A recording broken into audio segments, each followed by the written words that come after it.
Alrighty, guys, welcome into the stream today. We have some big Bible prophecy news. This is really big what's going on in the Middle East and especially with the United Nations. Okay, we are a day after Rosh Hashanah, which is when everybody was making the rapture predictions. Newsflash, there was no rapture. Okay, clearly that is something I wanted to get on here and discuss. But specifically what I want to discuss in this video is what is happening with the United Nations, what is happening with Israel, and what is happening with America. Okay, because there is increasing pressure on the United States and Israel to make a deal to secure a ceasefire in Gaza with all of these other nations. And we're going to discuss what this increasing pressure means for Israel and what's going on in the future. Okay, so without further ado, let's get into it. Welcome in Amber Torres. How you doing today, Amber Torres? Appreciate everybody who's coming in to the live stream. And without further ado, let's get into it. Okay. So as Rosh Hashanah ends, a poll shows that nearly 80% of Israelis would back Trump plan to end the war with conditions. So many Israelis have one eye on the news developments as they celebrate Rosh Hashanah, which ends Wednesday at sundown. Prime Minister Benjamin Netanyahu is scheduled to leave for New York shortly after the holiday, where he will address the United Nations on Friday morning. This is important to understand because they weren't at the United Nations General Assembly. If I'm correct on this, they weren't at the United Nations General Assembly because they were celebrating Rosh Hashanah.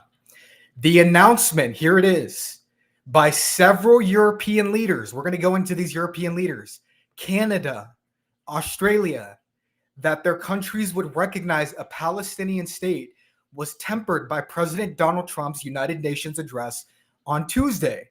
While French President Emmanuel Macron called for the two-state solution to preserve the global order, Trump strongly criticized globalism during his address, insisting that the entire globalist concept of asking successful industrialized nations to inflict pain on themselves, this is a direct quote, and radically disrupt their entire societies must be rejected completely and totally.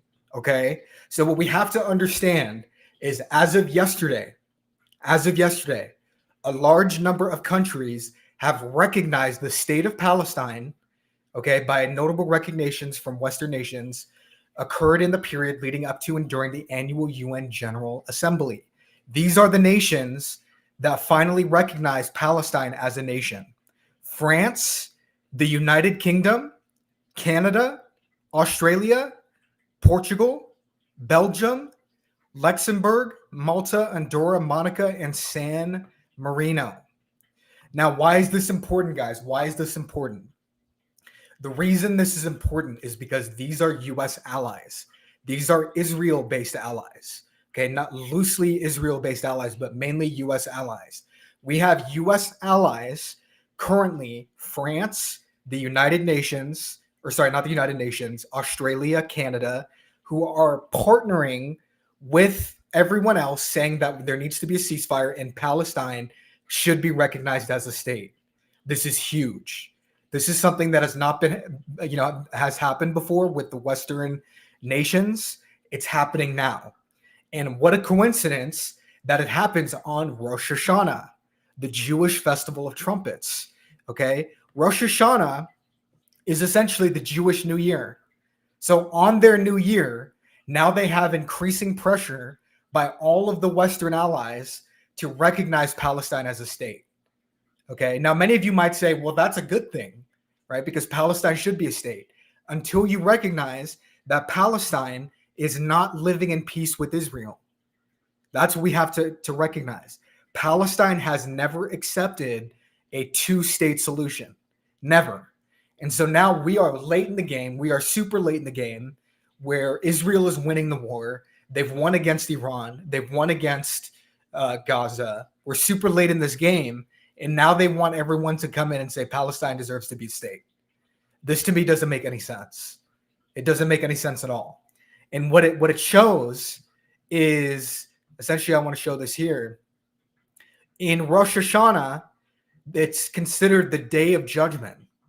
It is considered the day of which God judges all people and inscribes their fate for the coming new year into the book of life. So what a coincidence that God, during Rosh Hashanah, essentially puts this together, puts together all of the United Nations coming against Israel. They are coming against Israel. So the U.S., actually, I want us to go into what the USA, how the USA responded, because this is really, really important. So the U.S. vetoes the UN Security Council Gaza ceasefire bid, okay? As Israeli Prime Minister Benjamin Netanyahu prepares for a visit to New York and Washington next week, the United States again vetoed a United Nations Security Council resolution on Thursday calling for an immediate Gaza ceasefire. So if it wasn't for the U.S. being on our side, there would already be a ceasefire and Palestine would get away with what they did to Israel on October the 7th. You don't just get away with doing stuff like that. When they invaded Israel, when they took Israel hostages captive, there are still hostages that are captive within Hamas, within those regions. We're still waiting on some of the hostages to get back. So it would be extremely unfair if the U.S. wasn't on their side. Now look at what happens. The veto was the sixth one the U.S. has cast concerning a ceasefire. Of the 15 Security Council member nations, 14 supported the resolution. So 14 are supporting an immediate ceasefire, whereas America is saying, no, we're going to veto this, which I think is good. We're going to go into why I think that's good in the future. This resolution demanded that Israel lift restrictions on all humanitarian aid coming into Gaza. It also blamed Israel for a disputed UN report of famine in the Gaza Strip. Okay. She explains, it fails to condemn Hamas or recognize Israel's right to defend itself, and it wrongly legitimizes the false narratives benefiting Hamas. So what's happening is these nations are rejecting Israel's right to defend itself. That's what they're doing, because that's essentially what Israel is doing, is defending itself. And so they're rejecting their rights, and they're trying to support this resolution. They're trying to bring Palestine in as a state when Palestine has rejected statehood ever since 1948. Even before that, 1924, they rejected statehood, right? Let's look at some of the history of when they rejected statehood. We're going to look into the history so that we understand this. Statehood. Okay, we're going to go into the history of when Palestine rejected statehood and what some of the deals were made that were leading up to this statehood. Okay, so the UN partition plan, which happened in 1947. Okay, let's get me back up on the screen. that happened in 1947. Okay, let's put this back up here.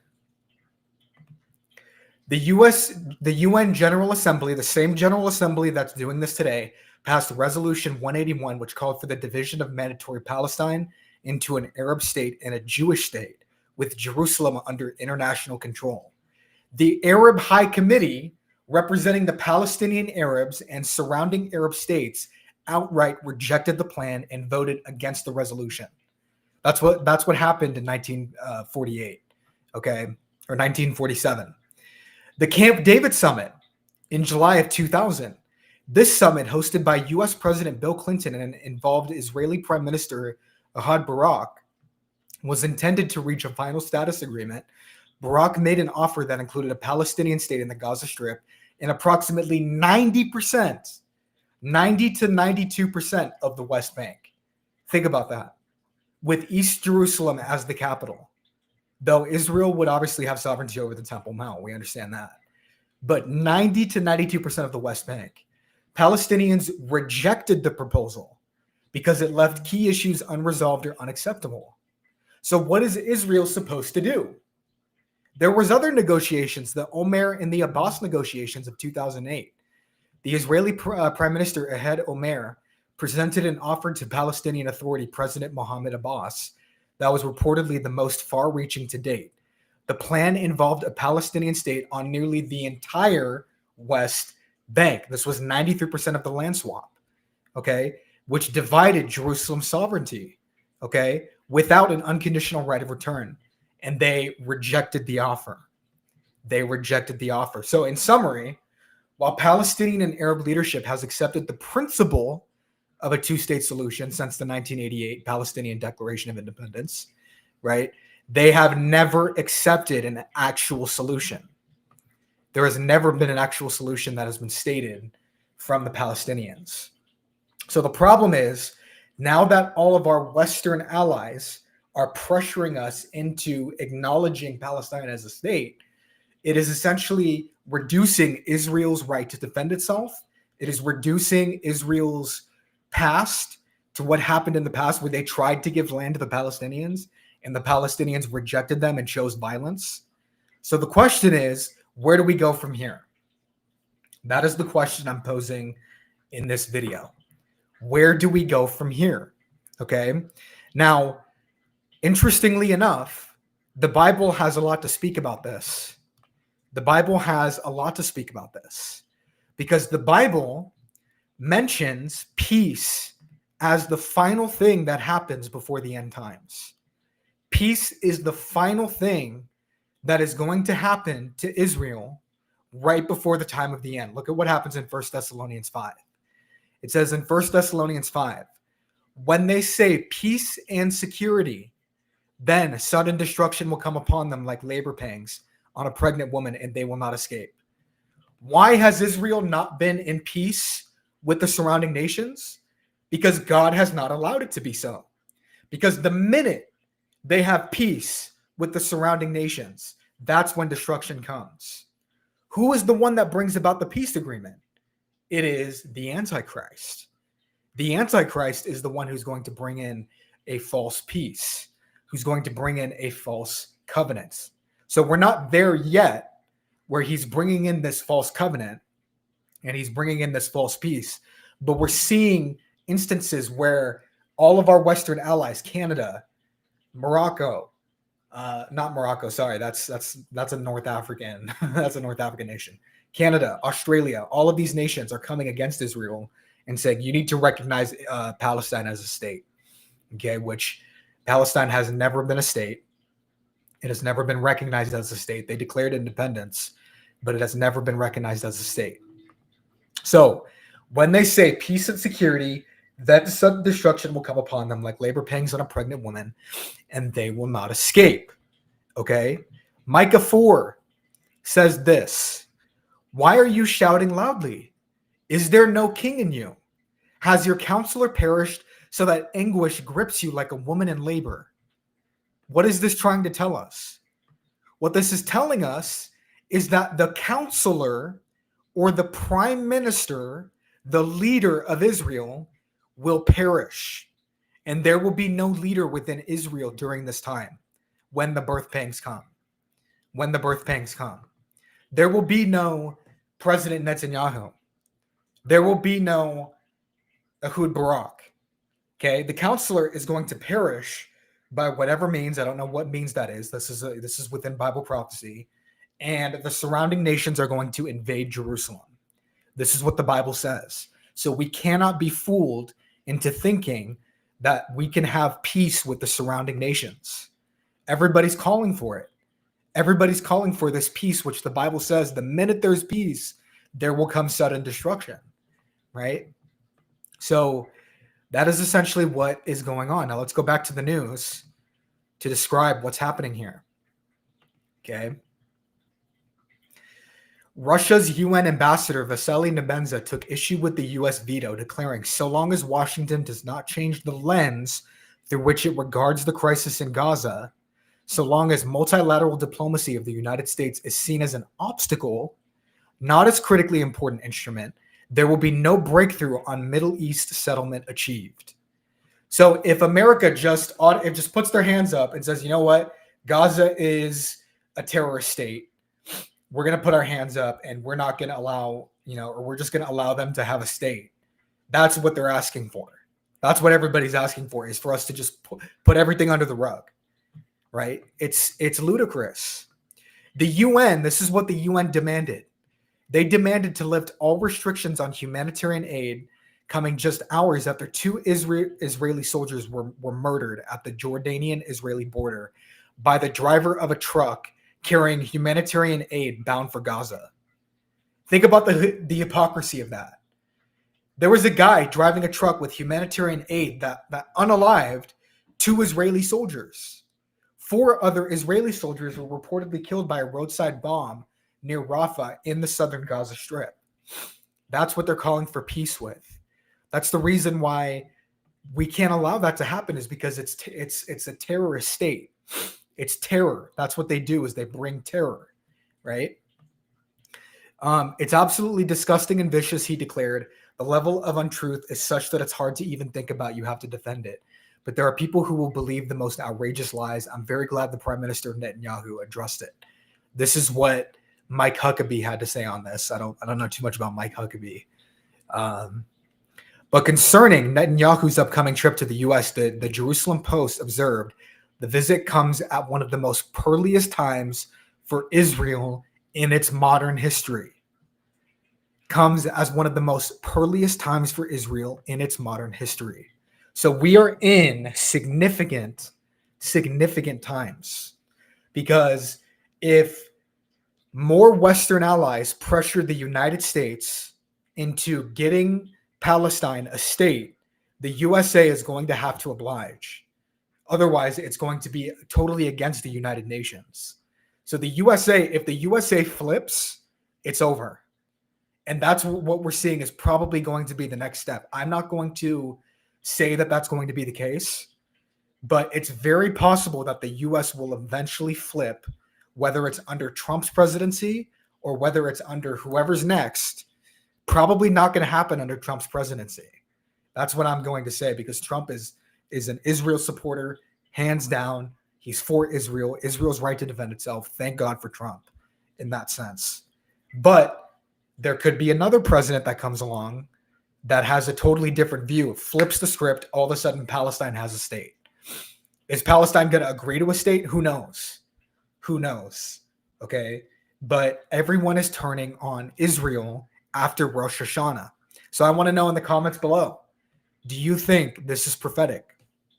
Do you believe that when Rosh Hashanah happened, the day of judgments, the day of judgment that it is, the Jewish New Year, does this show a new year for Israel coming? Does this show a new phase of people turning against Israel and coming against her? I want to know. The UN exists only because of conflict. That's where the rats are hiding. Absolutely. And if you think the UN is not infiltrated by demons, you are incorrect. The UN is infiltrated by demons, by demonic activity. There are principalities that are ruling over the United Nations that want to see Israel destroyed. Okay, the same principalities, the Prince of Greece, the Prince of Persia, they are over the United Nations, and they want to see Israel destroyed. Okay, so we cannot go along with the United Nations. Thank God for America right now, guys. Thank God for America. Because if America didn't stand on its principles, Israel would be toast. Yeah. He says, I disagree. The U.S. will be out of the United Nations after a world war. Well, I mean, we don't know. We don't know anything that's going to happen. We don't know if there's going to be a world war. We know that Russia just attacked Poland the other day with drones. This is the first time that Russian drones have ever been in Poland. This happened like a month ago, or not a month ago, like 2 weeks ago. So there's calls within Russia that show something might take place on the Russian front. Okay. Let's see what you guys have to say. Yeah, or the government votes out the prime minister, right? 80% of Jews want to see an end to this conflict as well. So this is something's going to take place. I don't know what it is, guys. Let me know what you think down in the comments below. I don't know what it's going to be, but something is going to happen. Some sort of peace agreement's going to come through. I don't know who is going to make it, but it's going to be devastating. Okay. America is a godless, heathen, warring, idol-worshiping nation. I don't believe so. I don't believe so. Who is Palestine going to send to the UN? Fatah or Hamas? Exactly. There's nobody to send. They're a terrorist state. So what's happening is the surrounding nations, the surrounding principalities, the surrounding demonic entities are whispering in the ear of these leaders. They're whispering in the ear, Israel is wrong. Israel's wrong. Israel did this. Israel did that. And it's sowing discord. And over the years, this discord will grow deeper and deeper and deeper. Okay? Every time there's a Jewish holiday, something happens. Think about the Yom Kippur War. Why was it called the Yom Kippur War? Because it happened on Yom Kippur. The surrounding nations invaded on Yom Kippur. This happened in 1948. So now with Rosh Hashanah, we see a huge development, a major development, and I'm going to say this again, this is a major development of Western industrialized nations like Australia, Canada, France, turning against Israel. Okay?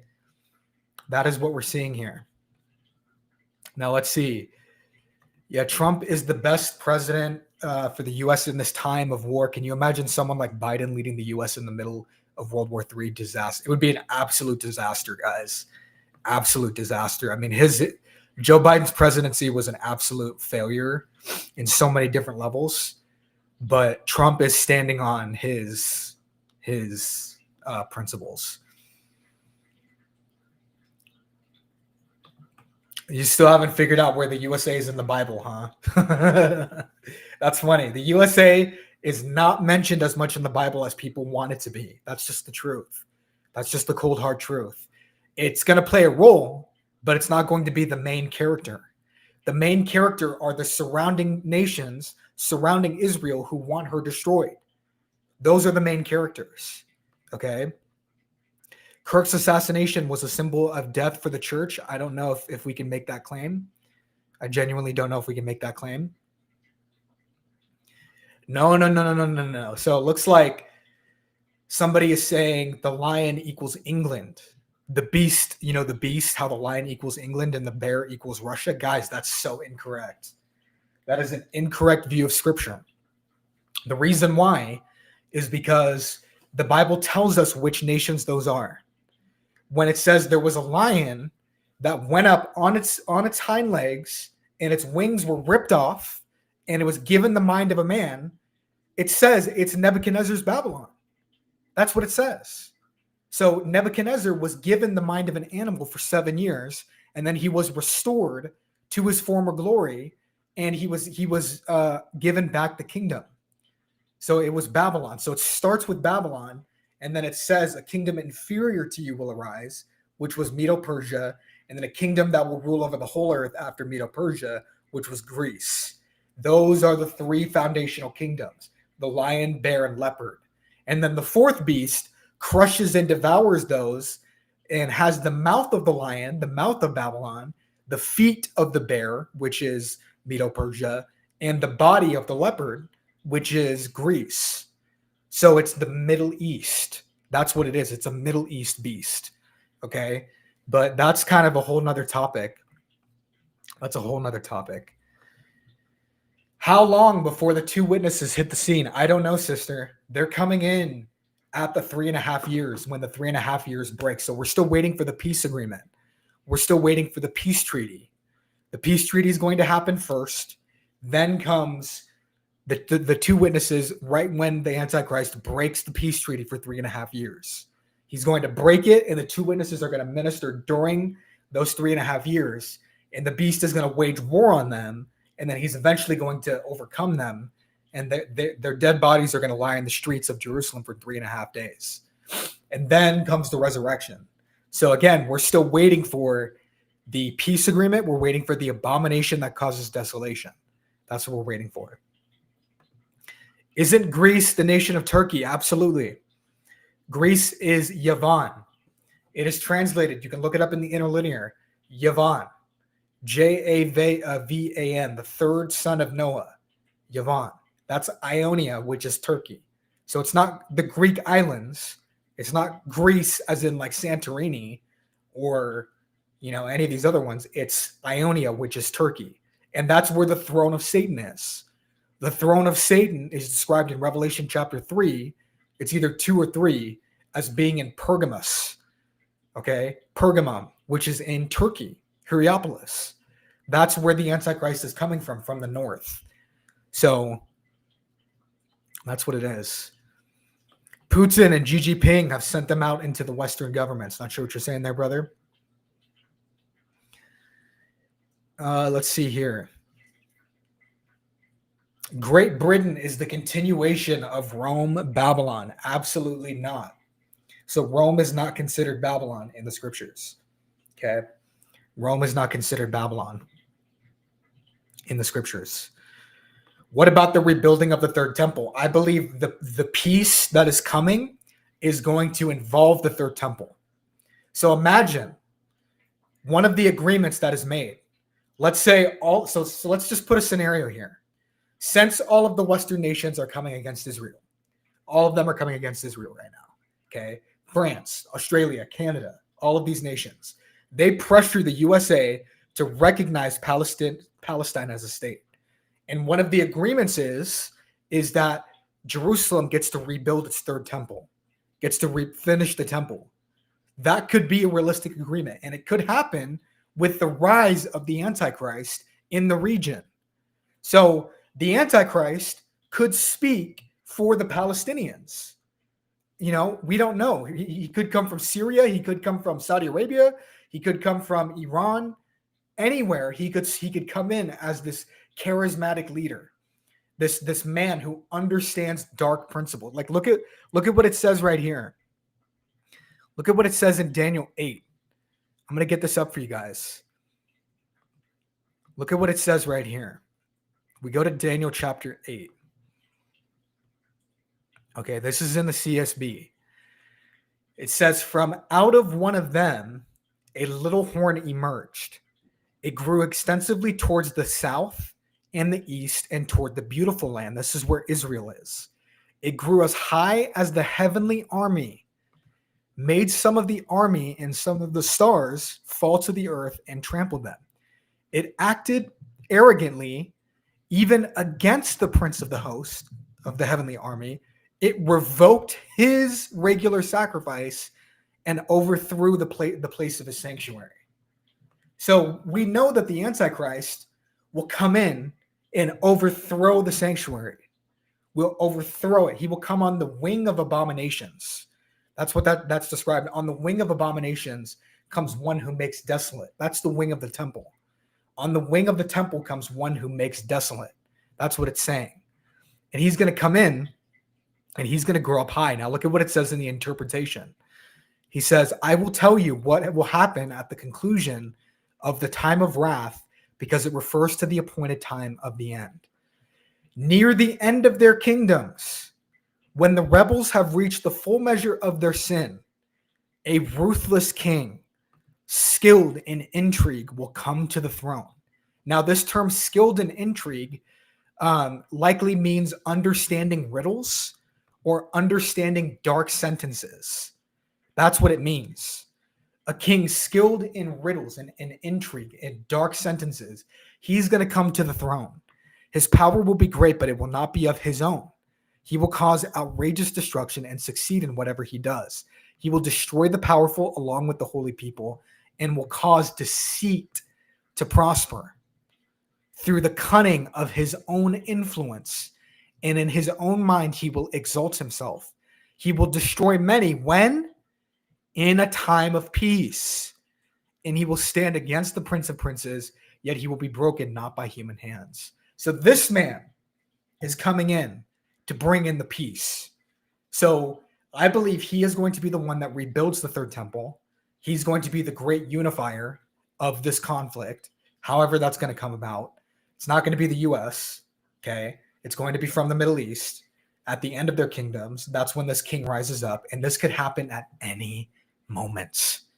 This could happen at any moment, okay? So Friday, Netanyahu is going to the UN General Assembly to discuss everything that's going on.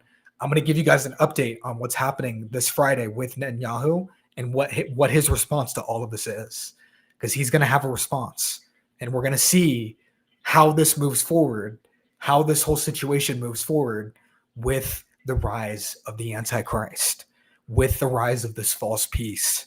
Okay, now back to your guys' questions. Does that make sense? Yeah, those poor UN countries. I know they're being totally played like a violin by the devil. Played by the violin. That's what they're doing. Yeah, isn't that crazy? It's crazy diagnosis.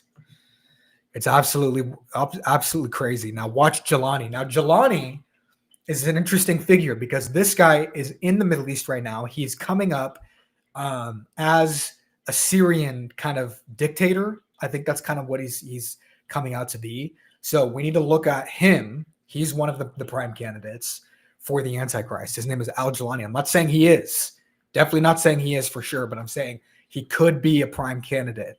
If this guy all of a sudden comes up and brings about a peace agreement, with Trump and with the U.S. that they accept, that's going to be really interesting.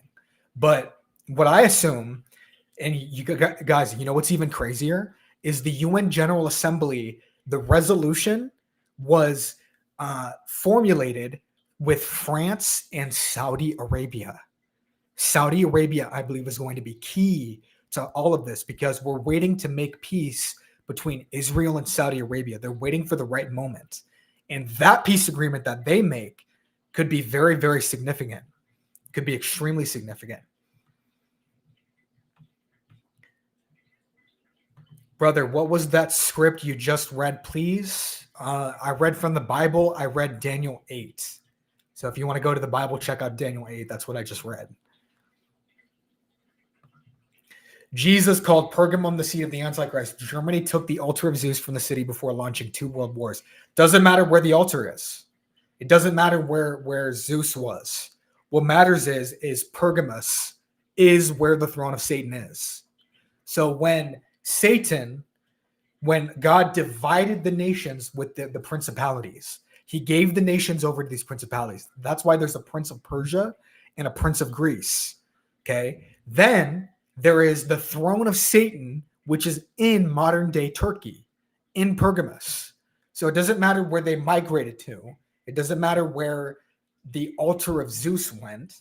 It could have implications. I believe that the Nazi invasions were satanically led, but it is fundamentally within Turkey. That's where it's at. Okay.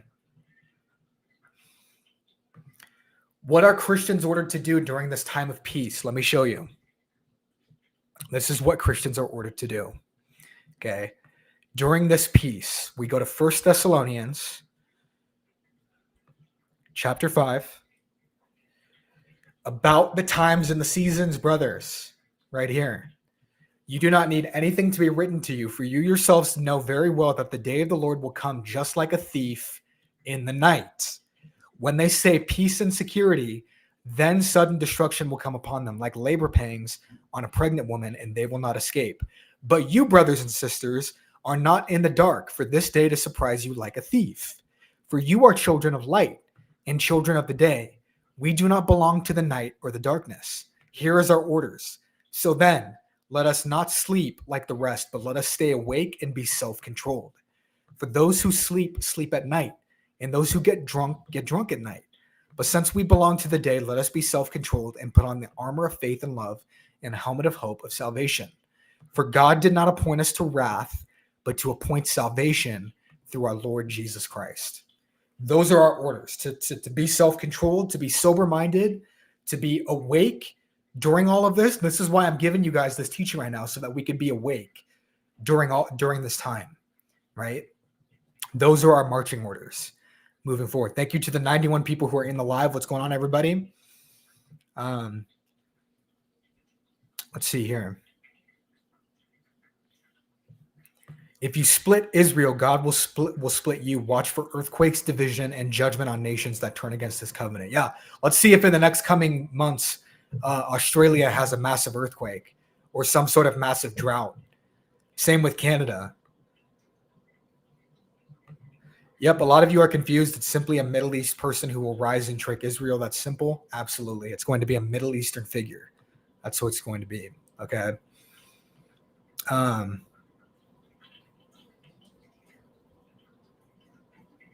I wonder if there's a big snake coiled around itself under the Kaaba, feeling the vibration of his worshipers. I wouldn't be surprised.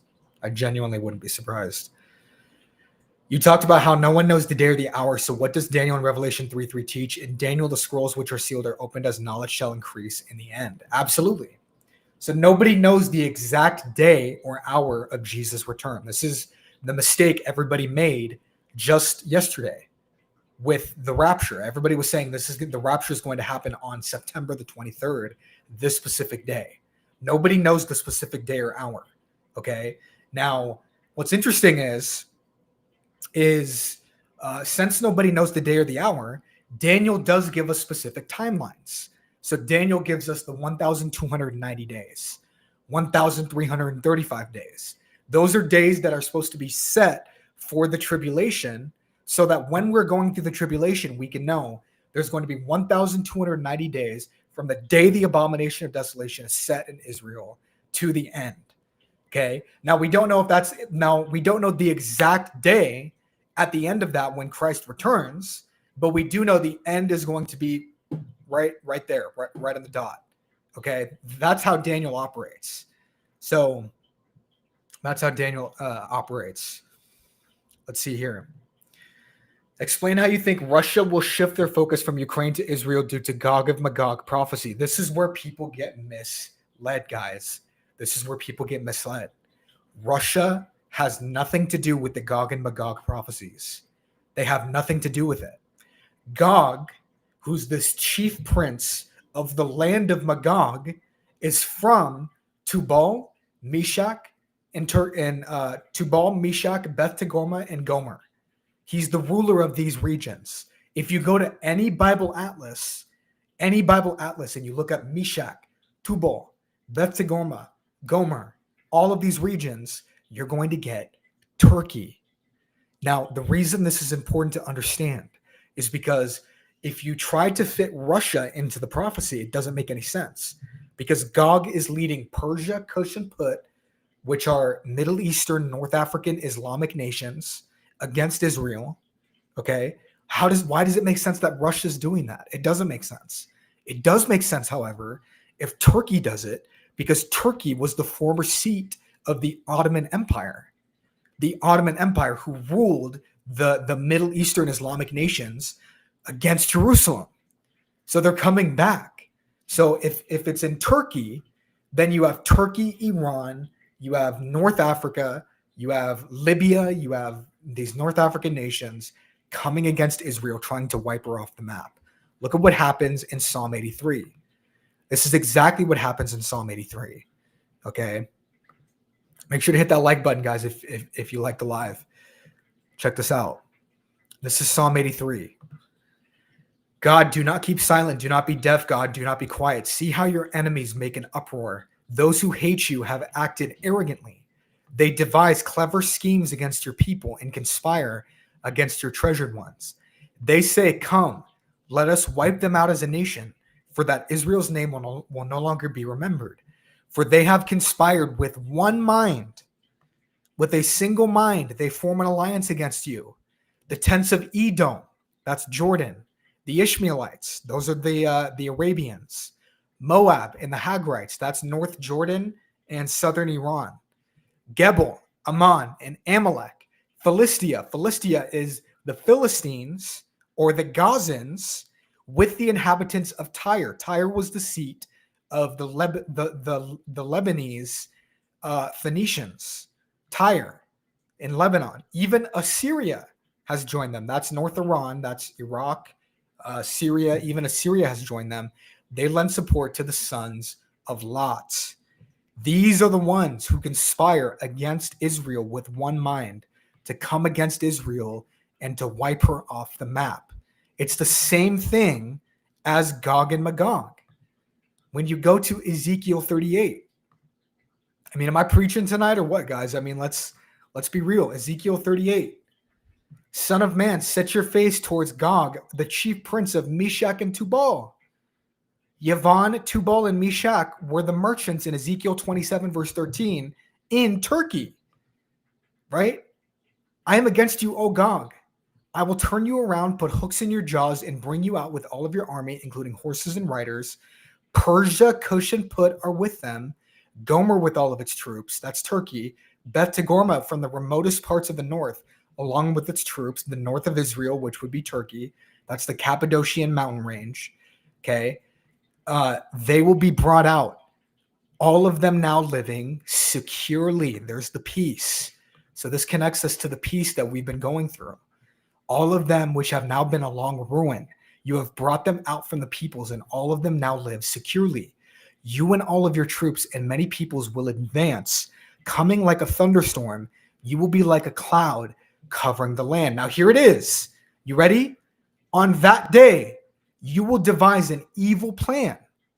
You will say, I will advance against the land of open villages. I will come against the tranquil people who are living securely, all of them living without walls and without bars or gates, in order to seize spoil and carry off plunder, to turn your hand against the ruins, now inhabited. Sheba and Dedan and the merchants of Tarshish, with all of its rulers, will ask you, have you come to seize spoil? Have you mobilized your army to carry off plunder, to make off with silver and gold, to take cattle and possessions, to seize plenty of spoil?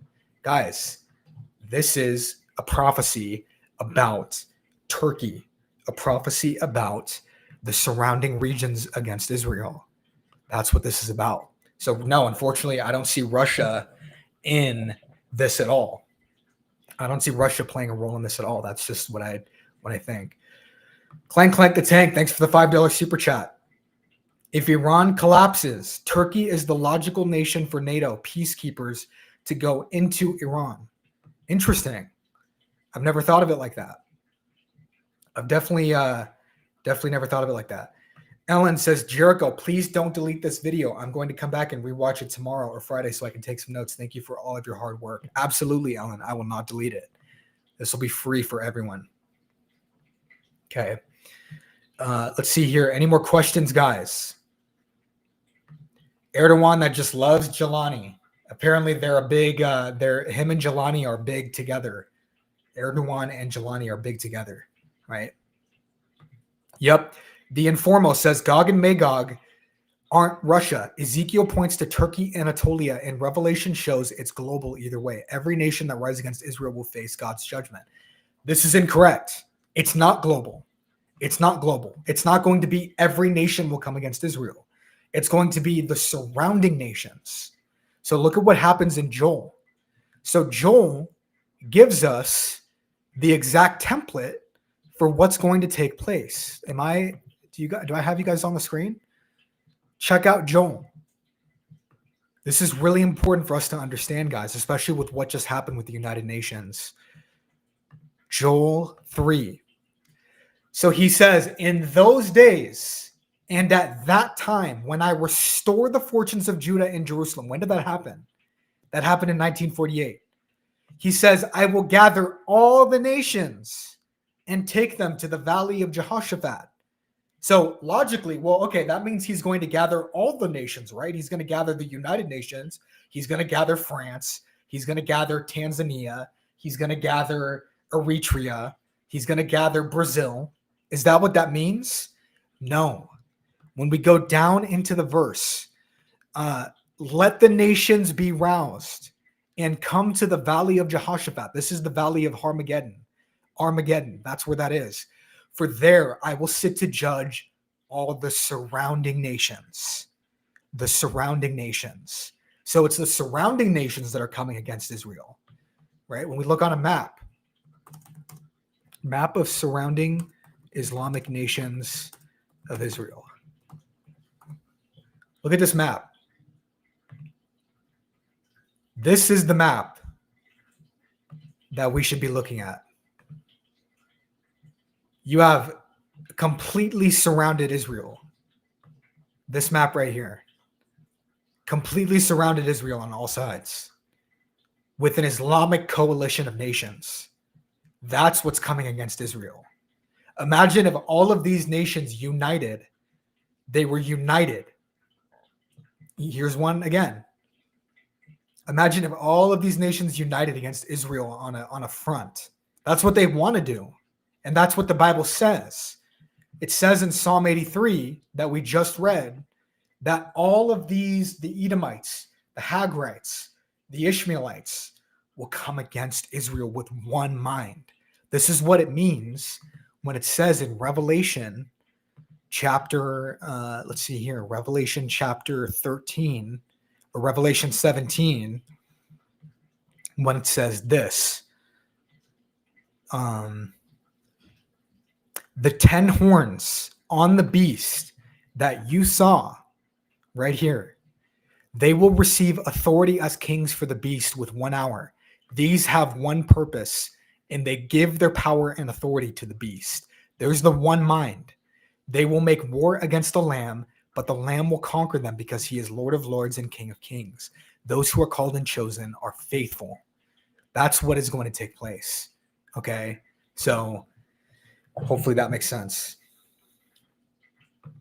CID Garcia says Erdogan is just laying down the template for his successor. Absolutely. Absolutely. King Charles is a nobody. Trump completely humiliated him.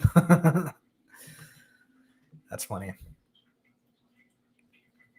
Yep, seems like the United Nations was formed for this reason, as a way of gathering nations together for this cause. Yep, that's what they're here for. The United Nations are here to bring peace. That's what they're here to do, right?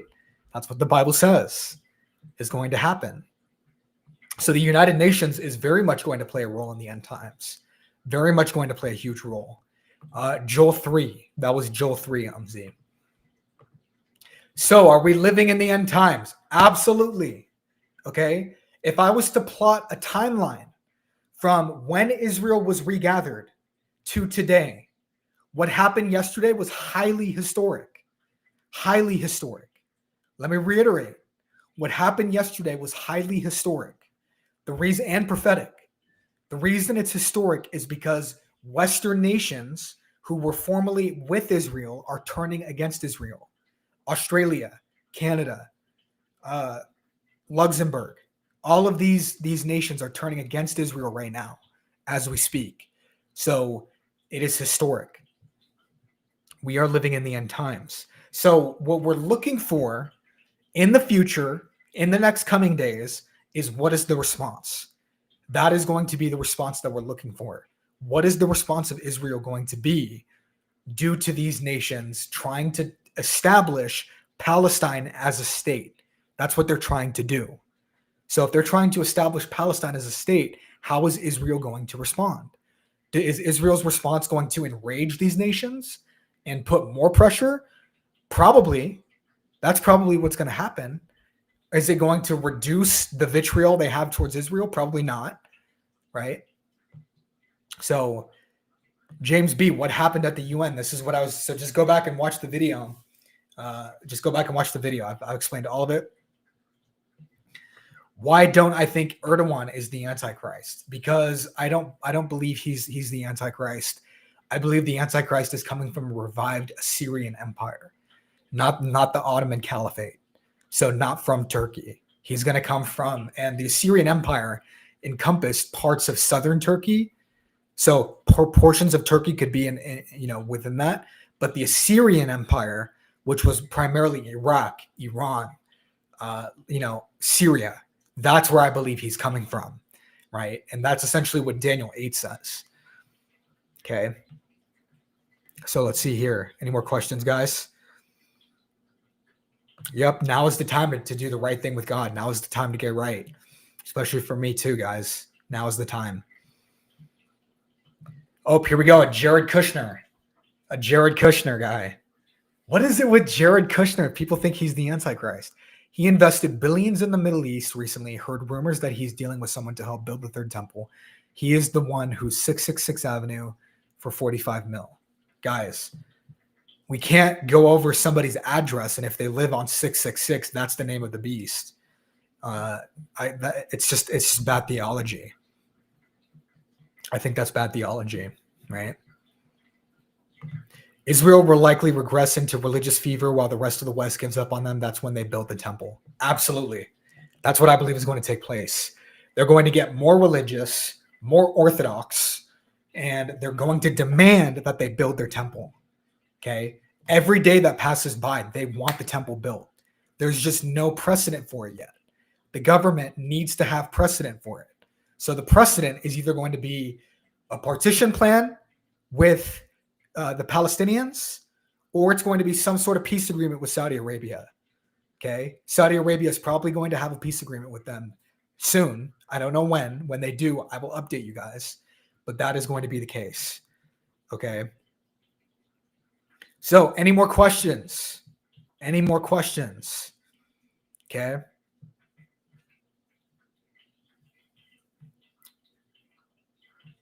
Any more questions before we stop the live? James B, could the 7 heads be the G7? I go into the 7 heads in my Assyrian video. Go check that out. Where it's in the video. I talk about how the Antichrist must be Assyrian. Okay. Go check that out. The red heifer was sacrificed. The red heifer, there was a mock sacrifice with a disqualified red heifer. All 5 of the red heifers or red heifers, for some reason I get this wrong, so please correct me. All 5 of the red ones were disqualified. So they are still waiting for a perfect, spotless, red, whatever it's called. I can't say it right and it annoys people. Okay. I know it annoys a lot of people when I say it wrong. So I don't want to say it wrong. So yeah, they are disqualified, which means we are still waiting on them. Now they could come from Texas. They could come from anywhere in the world, but they need to be spotless. That's the key. And that it's going to have to be a miracle from God. A miracle from God. That's what it's going to have to be. Okay. Any more questions?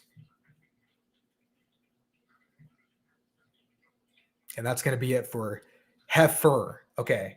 Red heifer. There we go. Like F-E-R. Sorry, guys. I'll answer one more question and then we are out.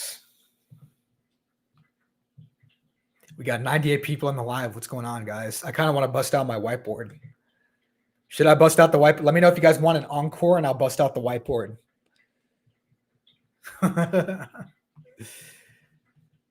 We'll see if you guys want the whiteboard. Becca says, thank you, Jericho. I've gained such a better understanding over the last few months. Thanks again. Awesome, Becca. I appreciate it. Appreciate that. James is like, ha. Sorry, guys. Didn't they shoot the movie Devil's Advocate at Trump's 666 Tower? Again, guys, we're on the wrong road.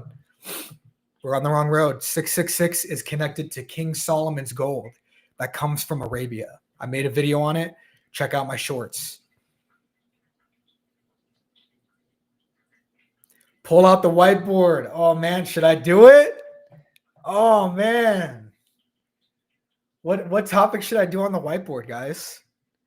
What topic should I do on the whiteboard?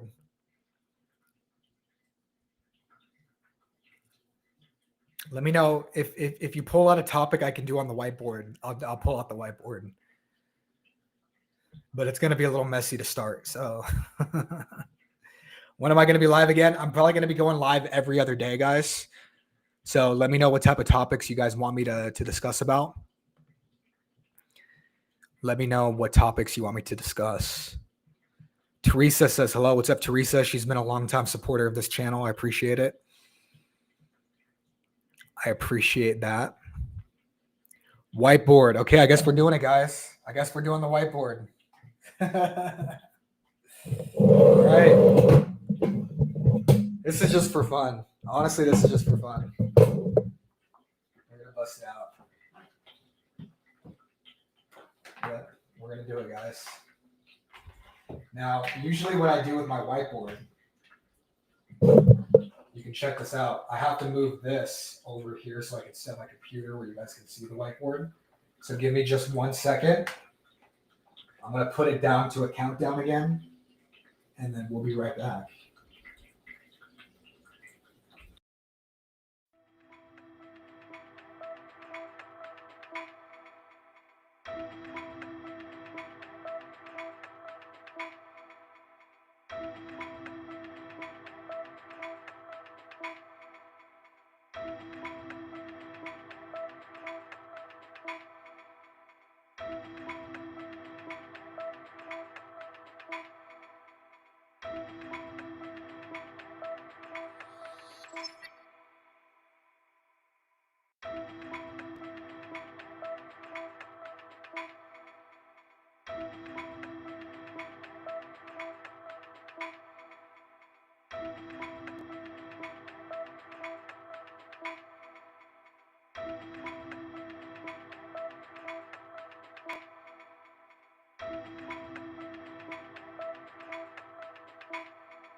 All right, we got the whiteboard. We are back, guys.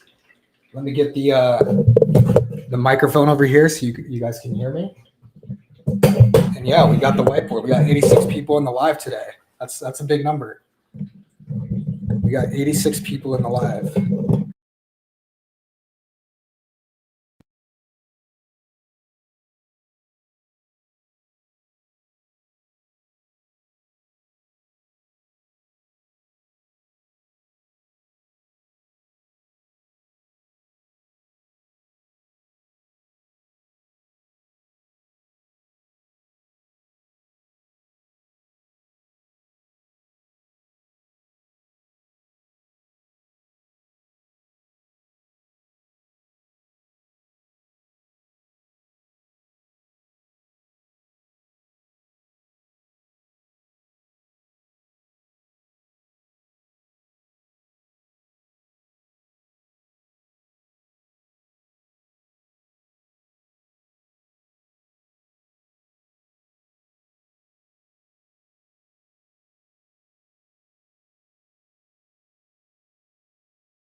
How about now? Can you hear me now?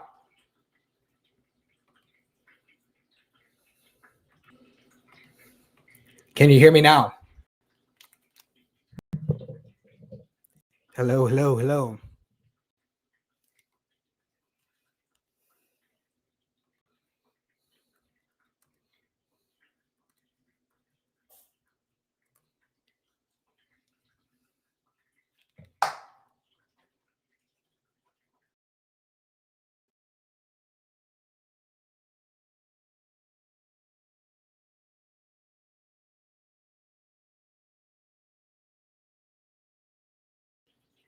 Looks like you can hear me now.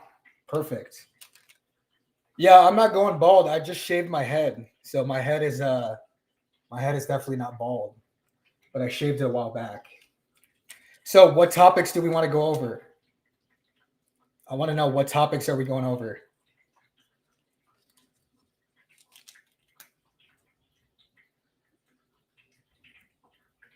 The topic. Vote down below what topic you want me to go over on the whiteboard. Perfect. I'm glad you guys can hear me. Esau could be Anglo-Saxon, perhaps. Definitely not. Yeah, let me know what topic.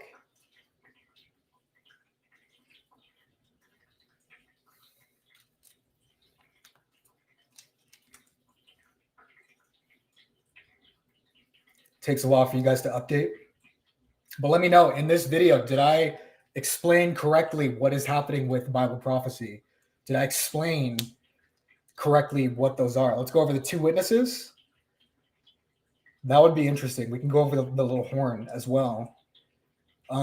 Let's go over the two witnesses. Okay, I like that. So the two witnesses.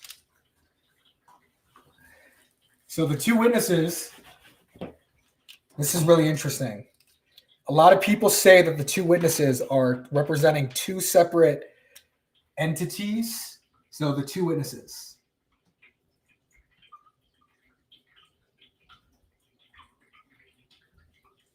Okay. What do people claim about the two witnesses? Is it blurry? You need to make sure that you can see it. Perfect. What do people claim about the two witnesses? Okay. Well, for one, they say that they could be two individuals.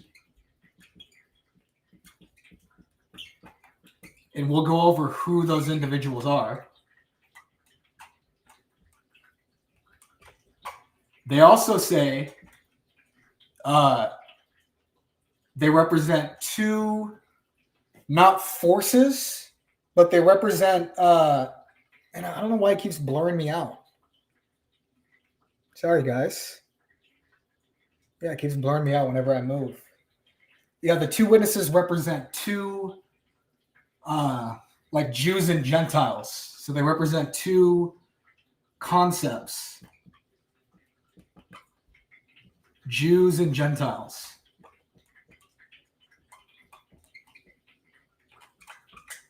So the question is, who are these two witnesses? Well, where are they mentioned? Okay. They're mentioned, the two witnesses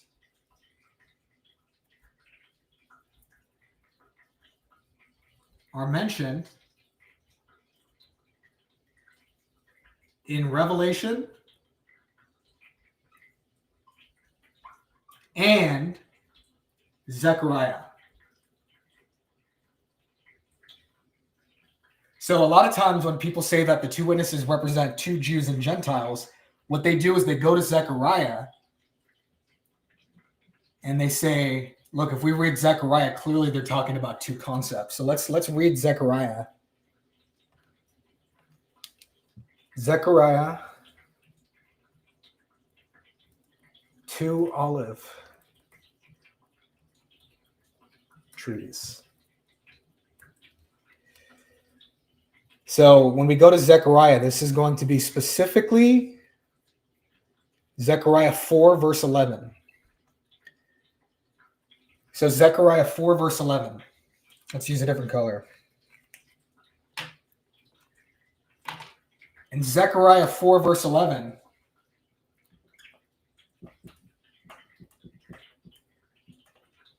John is seeing a vision by an angel. And so he asked the angel,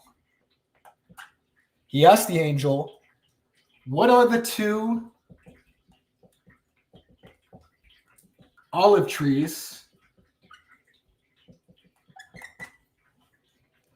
on the right and the left of the lampstand?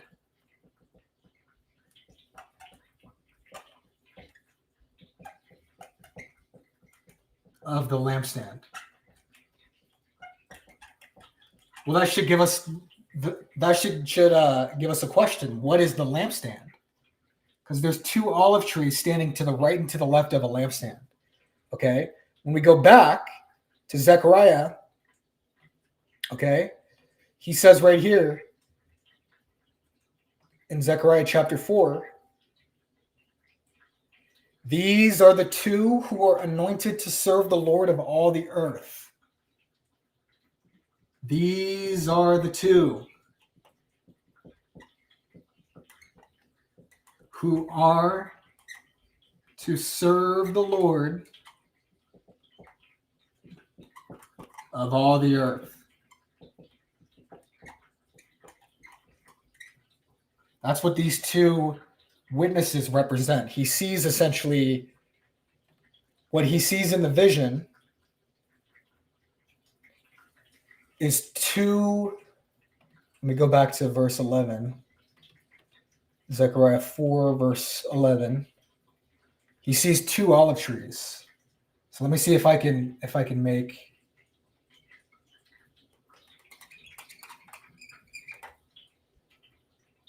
He sees two olive trees. Now I'm not an artist, okay? There's two of these. And the Bible says, these are the two who are to serve the Lord of all the earth. So the question is, who are the two that serves the Lord from all the earth? That's the question. Does it represent Jew and Gentile? Does it represent two literal individuals? We have to go to Revelation to understand who these two are.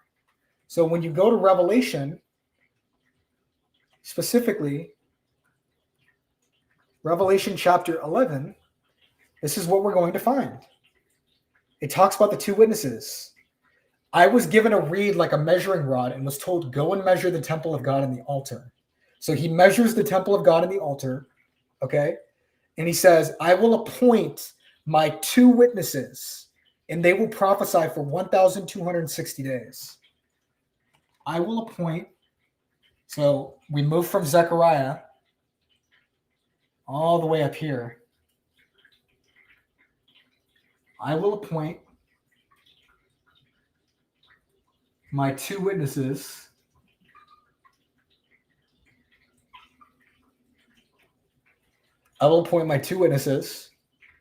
and they will prophesy 1,260 days. Clothed. There's a key right there. What are some keys to the two witnesses?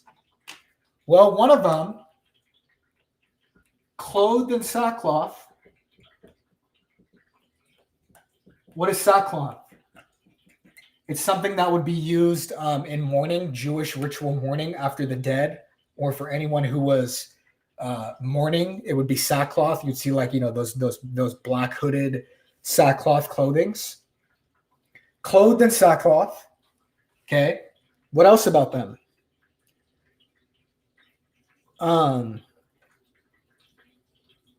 If anyone tries to harm them, fire comes from their mouth. Fire comes from mouth. There's the second indication. Okay. They have power to shut up the heavens. Power to shut rain. That's what it means. So they have power over the storms, kind of like Thor, which is pretty sweet. And they have power to turn the water into blood.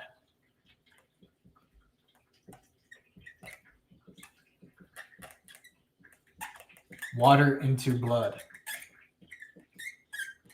These are four keys. Four keys to understanding the two witnesses. Very instrumental that we understand this, because we see here that they are personified as people. They're clothed in sackcloth. Fire comes from their mouth, power to shut the rain, and power to turn water into blood as often as they want. Now, when they finish their testimony, we'll get into the 1,260 days. When they finish, what happens to them? Does anybody know in the comments? It says the beast. Let's do this. The beast kills them. So they are killed. The beast wages war with them. And what happens to them? Their dead bodies. Dead bodies will lie in the streets.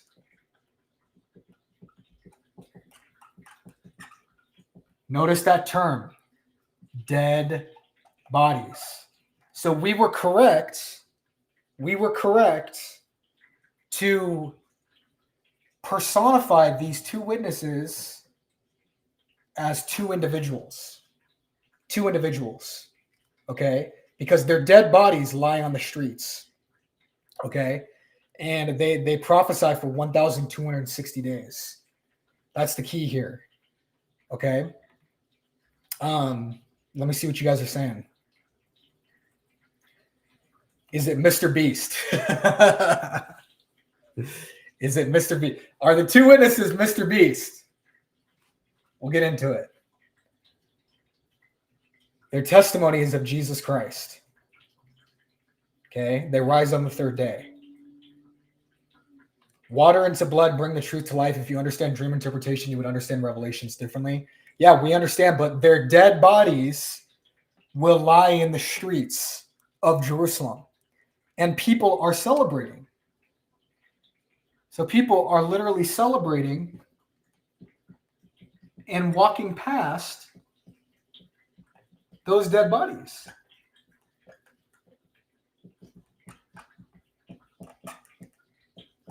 So they must be, to conclude this part of it, they must be two literal individuals. Now, the question really is who? That's the question, is who are these two witnesses that are coming back? And for me, I've been up and down about who the two witnesses could be for a long time. And I'm actually split halfway down the middle between, well, actually, let me get into it. So, who are the individuals?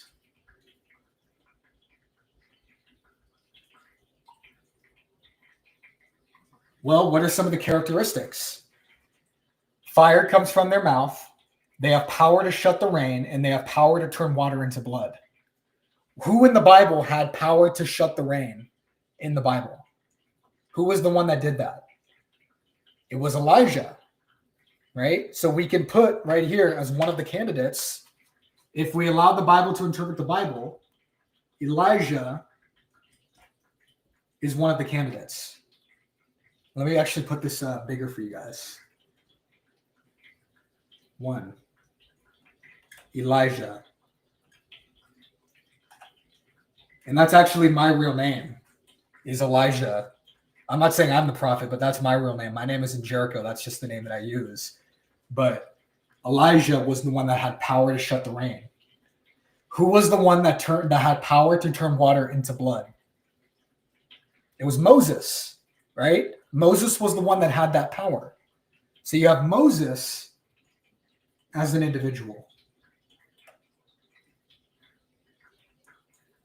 Okay? That's Moses. So these two, interestingly enough,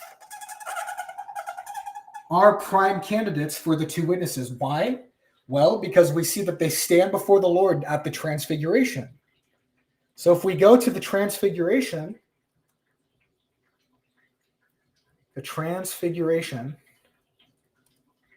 of Jesus. So in Matthew 17:1, Mark 9:2, and Luke 9:8, we see the transfiguration take place. And who's at the transfiguration? Let's actually go to Matthew 17 so I can read it for you guys. Matthew 17, the transfiguration. After 6 days, Jesus took with him Peter and James and John, his brother, and led them up a high mountain by themselves. And he was transfigured before them, and his face shone like the sun, and his clothes became white as light. And behold, there appeared to them Moses and Elijah were before the Lord in his glory. These are the two anointed ones who stand before the Lord. Now, what does Moses represent? Moses represents the law, because the law was given to Moses on Mount Sinai, right? Moses represents the law. Elijah represents the prophets. He represents the prophets because Elijah was the prophet that was taken unto death. He was the one that was raptured into heaven, one of the only ones that was raptured, except for another individual. And there was another individual that was raptured up to the heavens that essentially would be known as the prophet Enoch. Now, what does Enoch represent? Enoch is a really interesting character in the Bible because Enoch is mentioned as one of the first of the prophets. He's one of the first, okay? And let me see if I can fix... I don't like the shadows. Let me see if I can move over here. Enoch was one of the first of the prophets. What does Enoch represent? He represents the old world, the pre-flood world. Right, we can put some consonants in there. Looks like a cookie. He represents the pre-flood world. That's what he represents. So it would make sense, in a sense, that Enoch could be one of the two witnesses because he would represent what it was like as in the days of Noah. Remember how Jesus says, in the days of Noah, so will be the coming of the Son of Man. People were marrying and drinking, and imagine Enoch is one of the two witnesses saying, I was there at the flood. I was there. Listen to me. That would make sense. So Enoch is a candidate. We have to at least allow him to be a candidate. What's interesting about Enoch and Elijah? Both Enoch and Elijah never died. So these two, Enoch and Elijah, never died.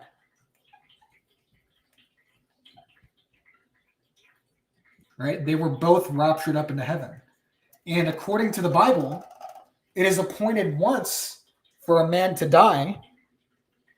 It is appointed once for a man to die, then comes the judgment. So if it's appointed once for a man to die, and these two never died, are they the ones coming back?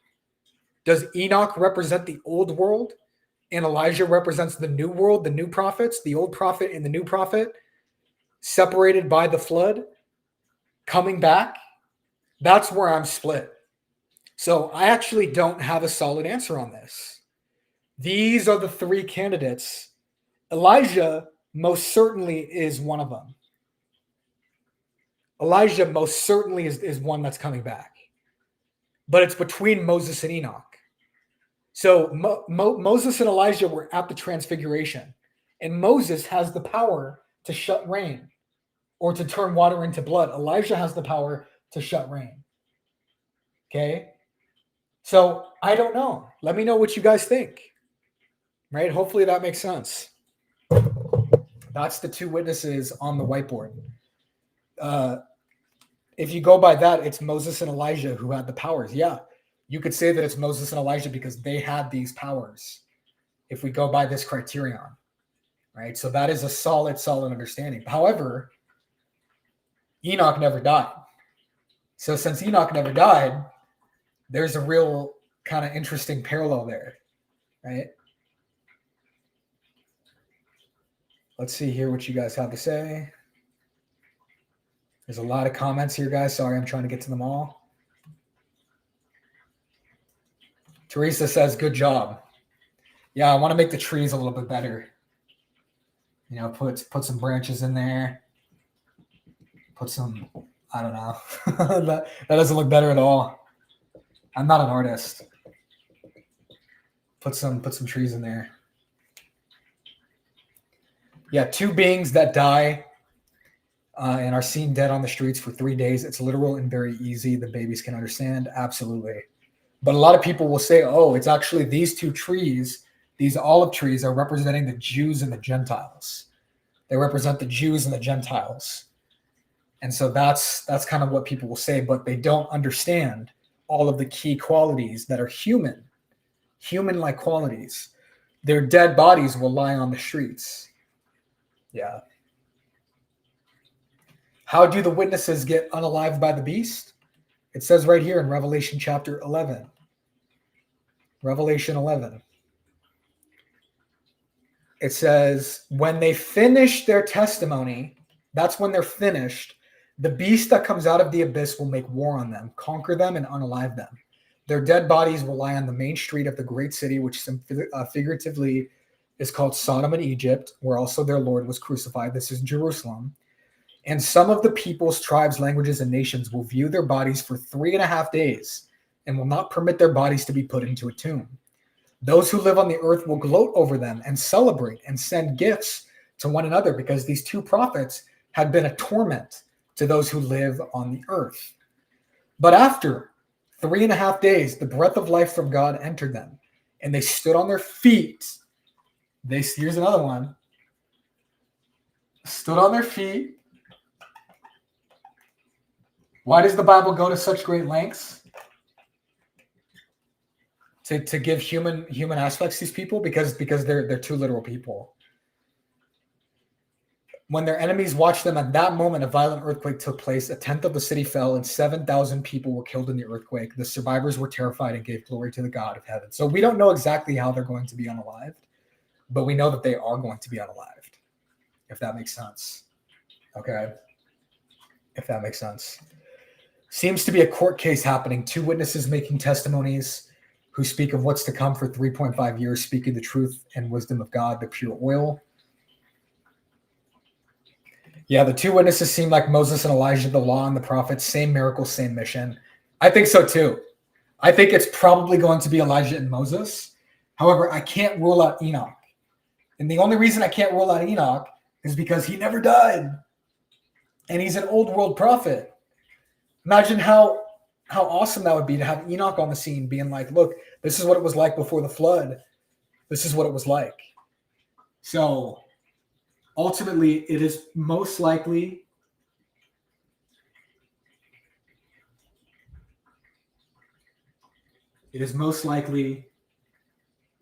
Elijah and Moses.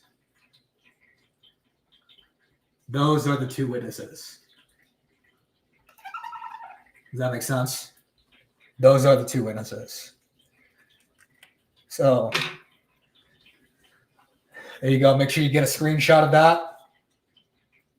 Well, I mean, you can always come back to this video and rewatch. I wish I could fix my shadow so my shadow isn't on the screen. But I can kind of do that if I go over here. But I'm not left-handed, so I can't really lefty right, which is kind of sad. Those are the 2 witnesses. I'm always really sad when I erase the board because we put in a lot of work on it.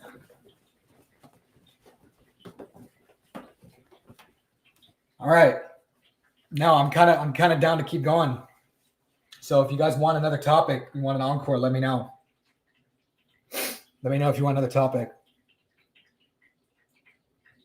We're going to move to a quick countdown real quick, guys. I'm going to go get a drink because my voice is raspy. So we're going to move to a 2-minute countdown.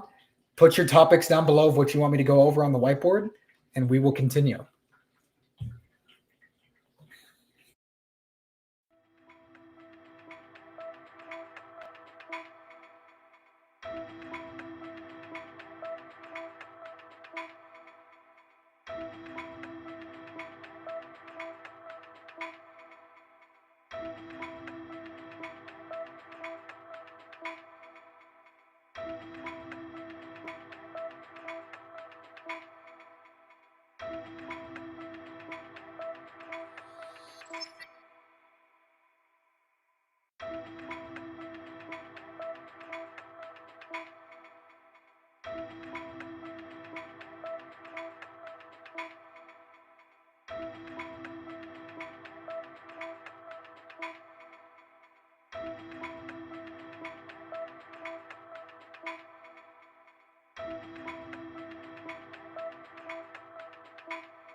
All right, guys, we are back.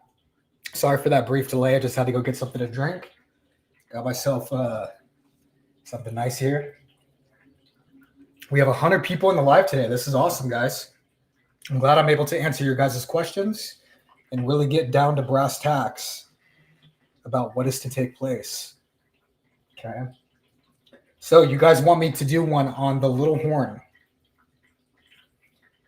Just kind of gave a short answer for that. So we can do the little horn if we go to Daniel chapter 8.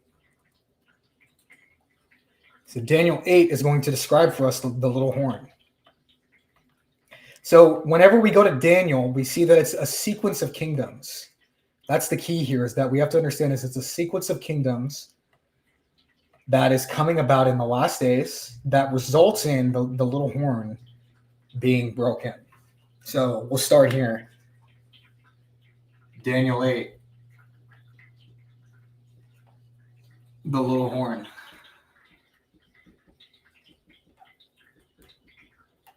Okay. So what happens is we have a sequence. We have a sequence of events. And we're going to put this sequence on a timeline. This is the timeline we got going on right here, guys. Try to make it pretty for you. So we have a sequence in verses 9 through 12, right, where he starts off small. So the little horn starts off as small, but gets bigger and grows even larger. Let's go to Daniel chapter 8. So it said, in the third year of King Belshazzar's reign, a vision appeared to me, Daniel, after the one that had appeared to me earlier. I saw the vision, and as I watched, I was in the fortress city of Susa in the province of Elam. This is so important. People miss this. He sees a vision. So here's Daniel. Here's Daniel. Okay, we'll make him a little stick figure. Here's Daniel. And he has a vision. He has a vision. And in the vision, he was in the fortress city of Susa.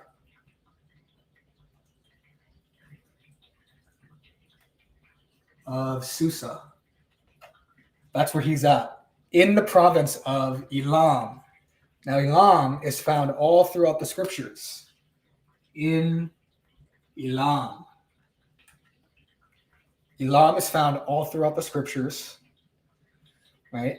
Genesis 10, verses 22. Shen's sons were Elam, Asher, Arpachshad, Lud, and Aram. In those days, King Amphel, this is Genesis 14, of Shinar, which that's in Babylon, King Chedorlaomer was of Elam. Okay? And this is a prophecy of Elam in Isaiah 11:11. On that day, the Lord will extend his hand a second time to recover the remnant of his people who survived from Assyria, Egypt, Pathros, Cush, Elam, Shinar. So Elam, let's have a map here. Elam is Iran. And he's standing, there's a river that intersects the great city right down here. It's on the southern edge. There's a great river here. And this is where he sees his vision. In Iran. So here's Susa. That's where he sees his vision. Okay, are we on the same page? So he's in Iran. And so what he sees is he sees a ram and a goat. As I looked, there was a ram standing beside the canal. He had two horns. The two horns were long, but one was longer than the other. And the longer one came up last. I saw the ram charging to the west, the north, and the south. No animal could stand against him, and there was no rescue from his power. He did whatever he wanted, and he became great. So what does he see? He sees a ram Again, this is where I'm going to lose it with my artist skills. Yep, look at that. He sees a ram. Looks like a duck. Okay, but we're going to go with it. He had 2 horns. 1 horn, and 1 was way longer. So it's a lopsided, it's lopsided. 1 was shorter, 1 was longer. Okay. The one that was longer than the other, and the longer one came up last. So this one comes up first. This horn comes up first. And this one came up last. Okay. Very important to understand. We're going to go into what the horns represent in just a minute. Okay. There was a ram standing beside the canal. What canal? What canal did we establish? The canal was Susa, the fortress city. This is where the ram is. In Iran. That's where he's at. So he's standing by the canal. Right here. Okay. And then it says, one was longer than the other. I saw the ram charging to the west, the north, and the south. So if we understand, let's put this in a little box. If we understand that he was in Iran, which can be symbolized like this, we'll just say this is Iran, and he's sitting on the Susa, the river canal, and he charges towards the west, the north, and the south. So this ram right here is going to charge to the west, to the north, and to the south. That's where he's going, okay? So north of what? This is all in context of Iran. So this is all in context. So he's going north, south, west. What's west of Iran? What's west of Iran? You have Turkey. Turkey is west of Iran. And that's exactly what happens is you have Turkey here. Oh, you have Turkey here. The great Turkey. And then we also see a goat. So here comes this goat. Right? Here comes this goat. And so we see right here, as I observed, a male goat appeared coming from the west of Iran, coming from the west, right? And he went across the surface of the entire earth without touching the ground. So he flies all the way over here, all the way to Susa without touching the ground. Okay? The goat had a conspicuous horn. So this goat only has 1 horn, but it's conspicuous. Now, what does that term conspicuous mean? Conspicuous means the horn of a vision. So the conspicuousness of this horn is saying, look, this horn is specifically important to this vision. Very, very important. Okay? Between his eyes, he came to the 2-horned ram. He came to the 2-horned ram, and he rushed at him with savage fury. I saw him approach the ram, and infuriated with him, he struck the ram, breaking his 2 horns. So his 2 horns get broken. He ends up dying. We're going to put a tombstone here. Tombstone. That guy dies. The goat dies. Rushed at him with a savage fury. I saw him approaching the ram, and infuriated with him, he struck the ram, breaking his 2 horns, and the ram was not strong enough to stand against him. The goat threw him to the ground and trampled him, and there was no one to rescue the ram from his power. Then the male goat acted even more arrogantly, but when he became powerful, the large horn was broken. So this is Turkey or Greece, which is west of Iran. This goat comes down here, he breaks it, and at the height of his power, at the height of his power, this horn ends up breaking.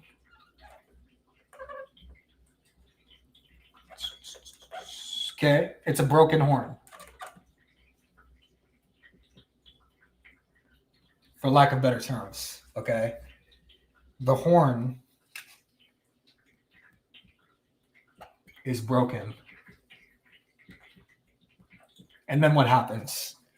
He says, after this happens, 4 conspicuous horns, there's conspicuous again, come up in its place, pointing towards the 4 winds of heaven. What are the 4 winds of heaven?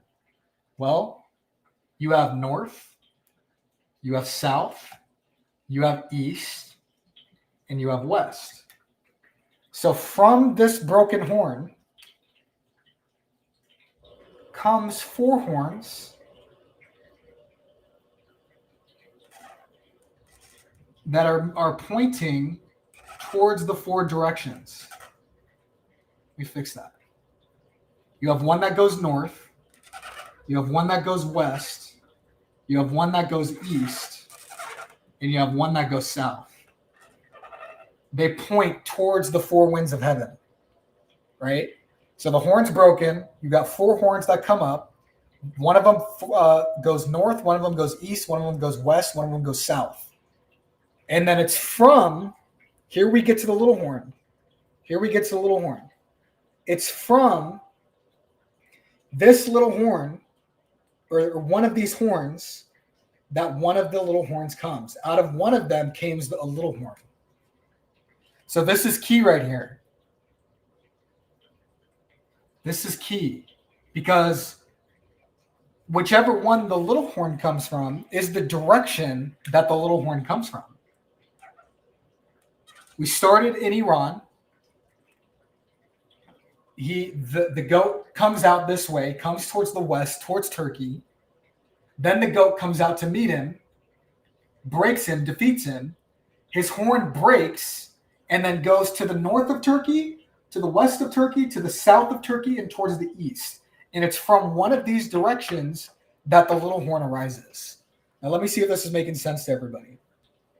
Okay. Let me see. Look at how terrible that. Okay, that's just terrible, guys. I gotta erase that. That's just horrible. Oh man, that's bad. Sorry, guys. Ooh, I need to take some art classes. I really need to take some art classes. We'll just do 2 horns.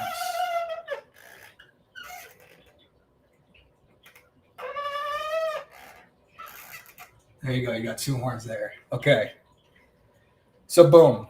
That's where he comes from. So now here we get to the little horn. Okay, so we're still here. Here's where we get to the little horn. It says right here. From one of them, a little horn emerged and grew extensively toward the south. Grew extensively towards the south. Okay. And the east. Right? Is this right? I think yes. And towards the east. So he goes towards the south and towards the east, towards the beautiful, glorious land, which is Israel. Israel is going to be the beautiful, glorious land that he goes towards.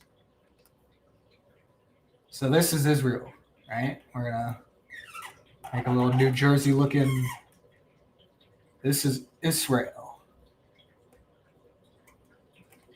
And that's where he grows towards. He grows towards the east and towards the south.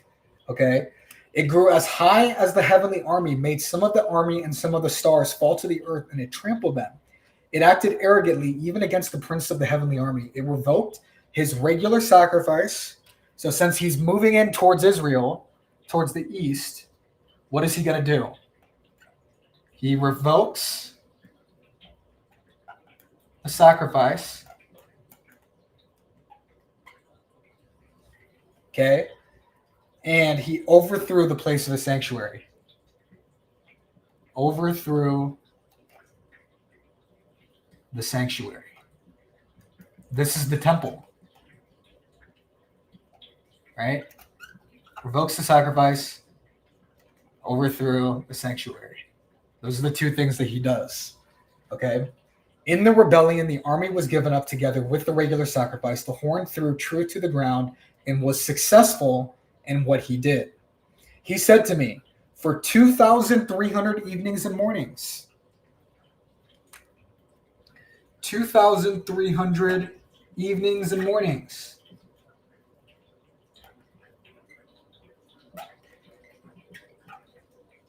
That's what then the sanctuary will be restored.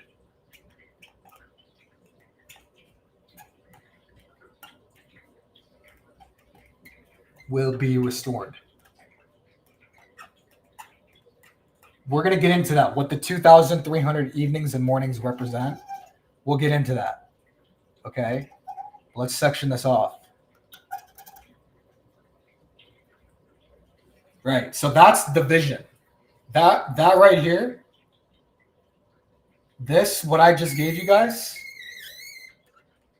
that is going to correspond to Daniel chapter 8, verses 1 through 14. Daniel chapter 8. Daniel 8, verses 1 through 14. That's not even in the interpretation of the vision. Okay? That's not even in the interpretation of the vision.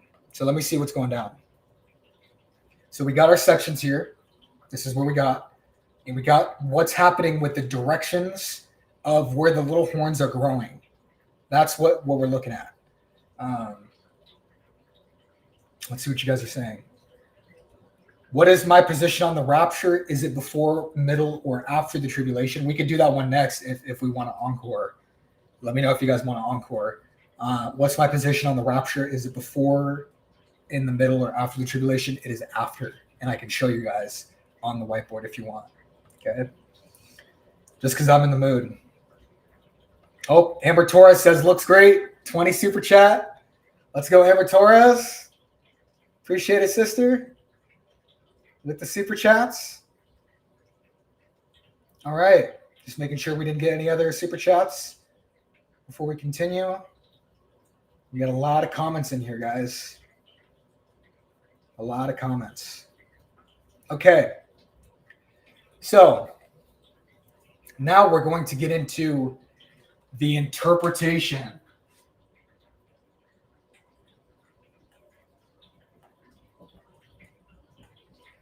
of the vision. The interpretation of the vision. Okay, this is going to take us from Daniel chapter 8, 15. It's going to be Daniel 8, 15 through, we're going to go all the way down to 27, and we're going to finish the chapter. That's what we're going through. Okay, so what happens in the interpretation of the vision? He says right here, while I, Daniel, was watching the vision and trying to understand it, there stood before me someone who appeared to be a man. I heard a human voice calling from the middle of the Ulai Canal, right in there. Gabriel explained the vision to this man. So he approached where I was standing. When he came near, I was terrified and fell face down. Son of man, he said to me, understand that the vision refers to the time of the end. While he was speaking to me, I fell into a deep sleep with my face to the ground. Then he touched me, made me stand up, and said, I am here to tell you what will happen at the conclusion of the time of the wrath. So the conclusion of the time of the wrath. Of the time of wrath. That's what's happening on our timeline right here. Okay. The two-horned ram that you saw represents the kings of Media and Persia. So we start off with the ram, right? Let me see if I can draw this. Oh, gosh. We start off with the ram. and the one horn and the two horns. That's what we start off with. Okay. Then he says, this is the kings of Media and Persia.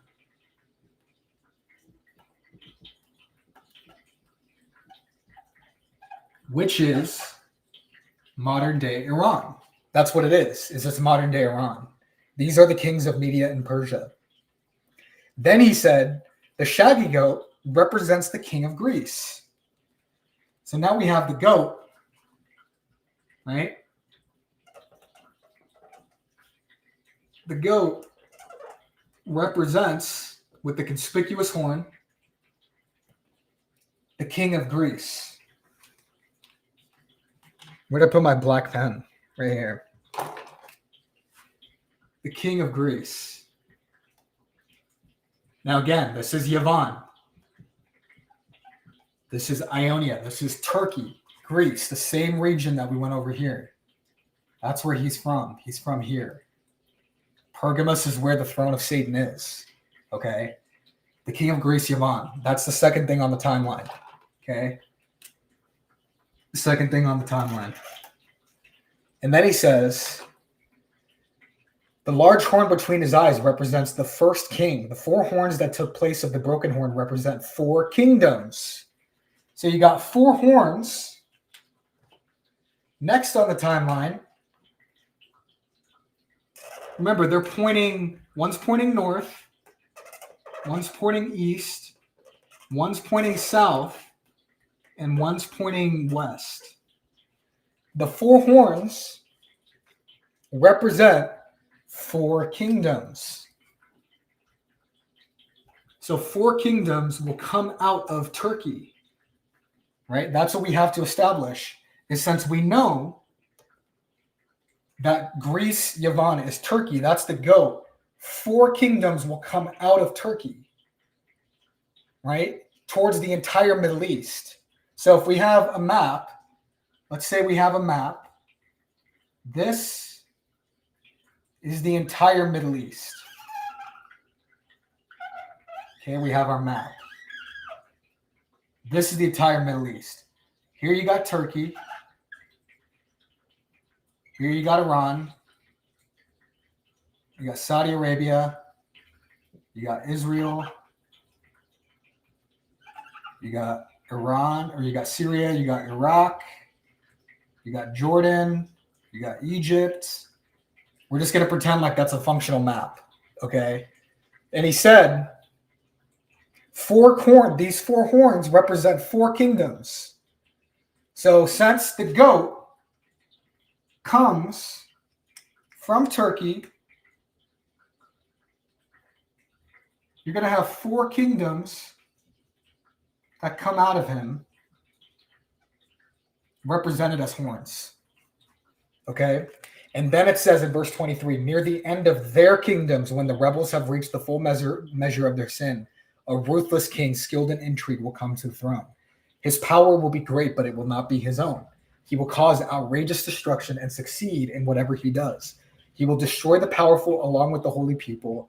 He will cause deceit to prosper through his cunning and by his influence, and in his own mind he will exalt himself. He will destroy many in a time of peace. He will even stand against the prince of princes, yet he will be broken, not by human hands.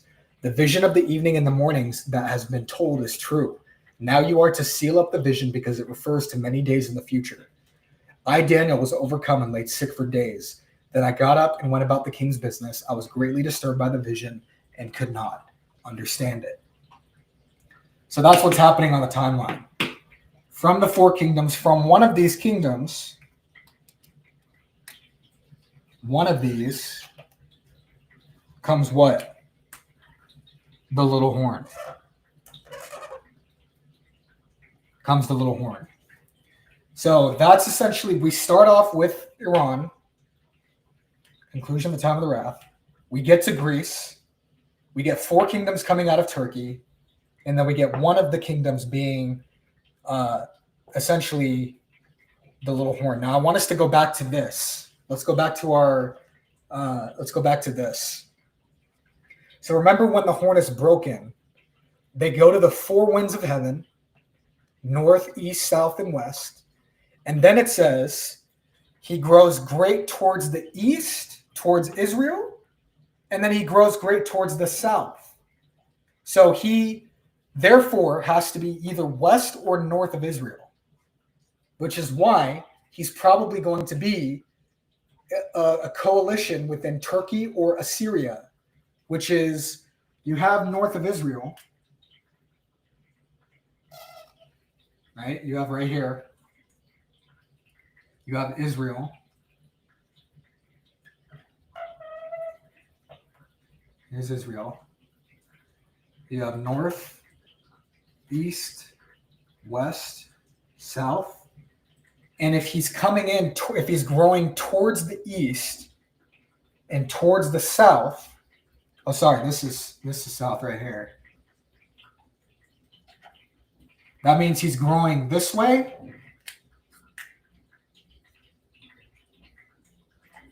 And he's growing this way. So that means he has to come from one of these northern regions, this one or this one, right? He's going towards the east, towards the south. So therefore, the little horn has to arise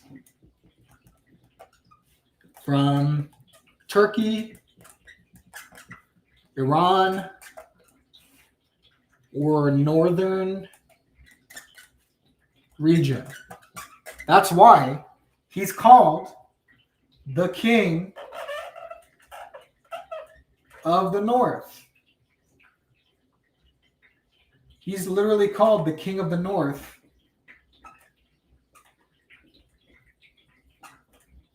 in Daniel 11. So that's why when it breaks up, that's why Daniel 11 can finish the vision for us. Daniel 11 can finish the vision for us because it says the King of the North will arise and come down and fight against the King of the South. Okay, so that's why when we move to Daniel 11, it explains more about where the little horn is coming from. So from this fourth division, from these four quadrants, he comes from the north of Israel. That's where he's growing great from. So that's why I don't see him coming out of North Africa. That's why I don't see him coming out of, essentially any of these other regions except for the Assyrian Empire that was around that time. So, yep, that's that. There's our second whiteboard. We've done 2 whiteboards, guys. We've done 2 whiteboards. 2 whiteboards. What do y'all think?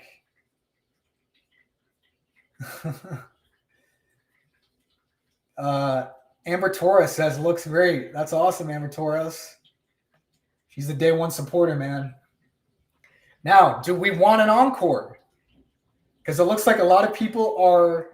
Oh, why am I pressing so hard? Sorry, guys. Can you hear it? I think it's because my mic is like right next. My mic is like right here. So you can probably hear everything that's going on. Yeah. So do you guys want an encore or no? Should we discuss the rapture or no? I might have one more in me. We'll see.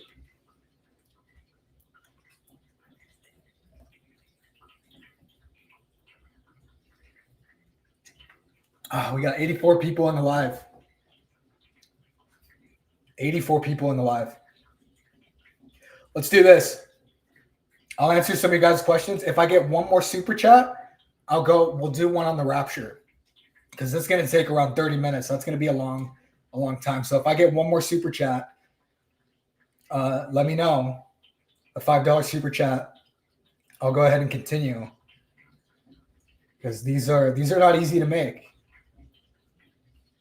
Let's see what you guys have to say. Let's erase the board.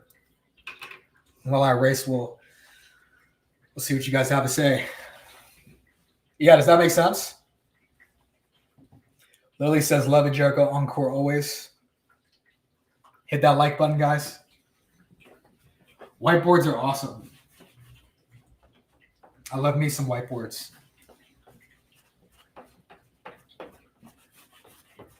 We're going to go over all my teachings. We're gonna go over all my teachings. Okay, well, yeah, Amber Torres already gave a super chat, so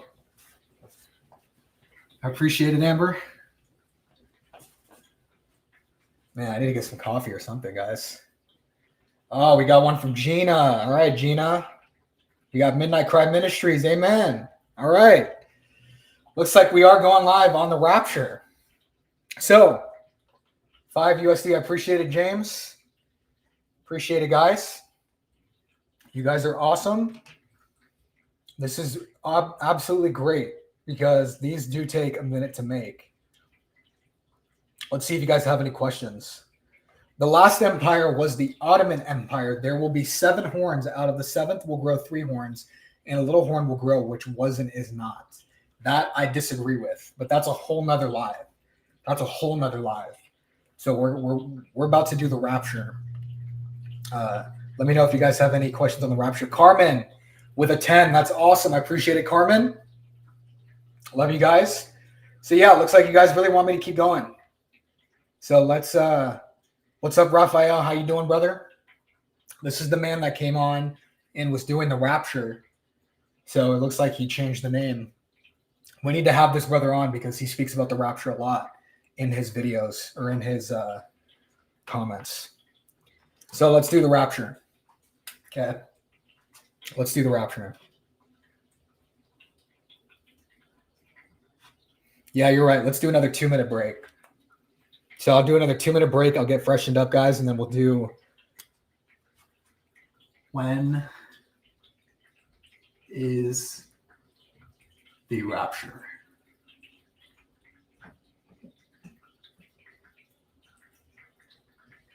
All right. And we'll go into when is the Rapture. Okay. Yeah, that's the thing, brother. Is and again, a lot of people get mad about asking for donations. That's all we're here for, is just asking for donations. That's it.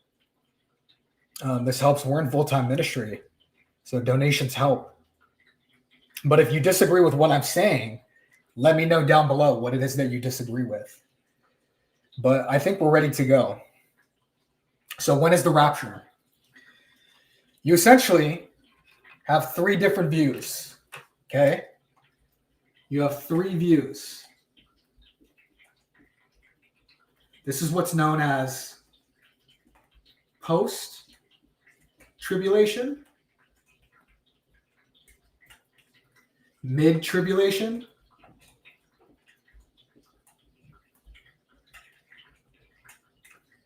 and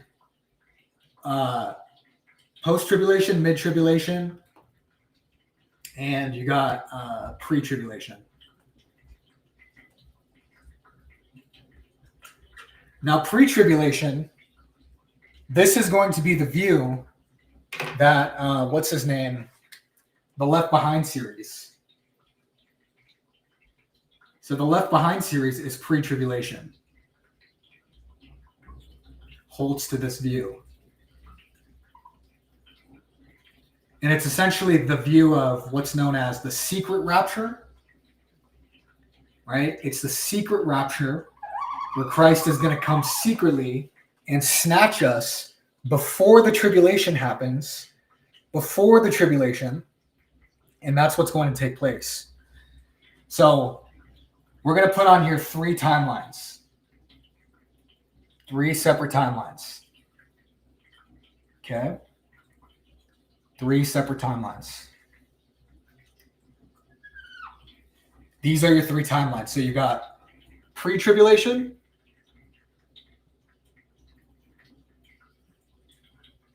you got you got mid-tribulation, mid-trib, and post-trib.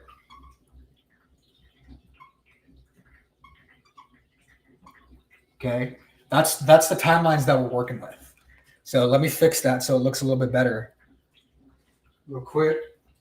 Let me fix this so it looks a little bit better for you guys. Mid-trib. So of course we got the cross. We have the cross back here. This is when Christ initially came. Okay. This is when Christ initially came, so we could say from here to here, 0 to 33 AD.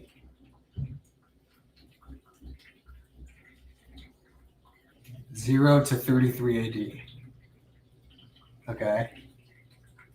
And now, what's happening is in every view we have a tribulation. So the tribulation's coming. And the tribulation is 7 years, right? Tribulation, 7 years. We got to do this all 3 times, so excuse me, guys. Trib, 7 years. Okay.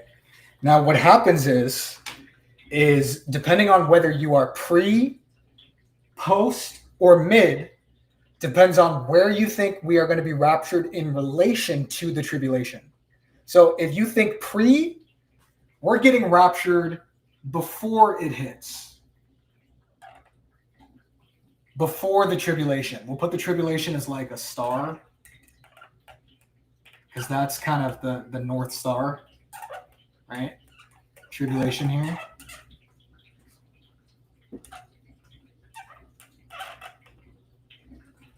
That's your star, okay? Tribulation is going to be 7 years. Let's put this up here. Now, mid-trib, there's the tribulation, and then you have the 3.5 years. That's the Great Tribulation. So there's the 7-year timeline between that and the end times. There's 7 years, but the Antichrist breaks it midway through. That's 3.5 years. So apparently, in this view, you get raptured mid-tribulation. Mid-tribulation. So not before the tribulation, but during the middle of it. And then, of course, post-tribulation is the view that after the tribulation hits, you'll be raptured. Now, which of these 2 views is correct? Okay, this is obviously just the church age. This is the church age.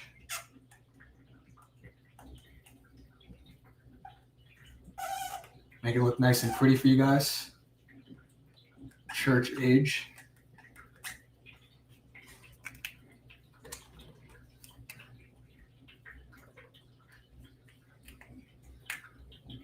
Right here.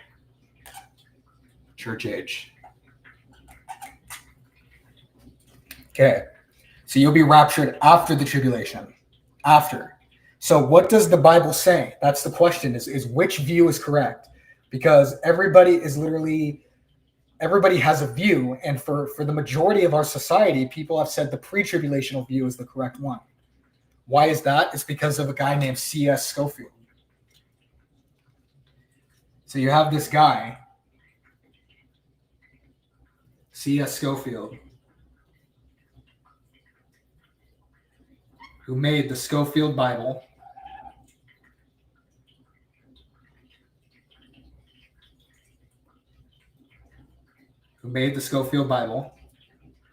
And he basically said in it that the rapture in the Bible, he says this in the commentary, is pre-tribulation. So this led our culture to hold this view. It's a cultural view that we will be raptured before the tribulation. But the question is, does the Bible say this? The reason is, and again, it's funny, he's calling us a fraud. I need to get a moderator in here. Who wants to be my moderator? We need to have a moderator in these lives to help us out. So if you want to be my moderator, comment down below. I'll probably have like 2 or 3 mods that we'll have in these lives. So there's 3 views.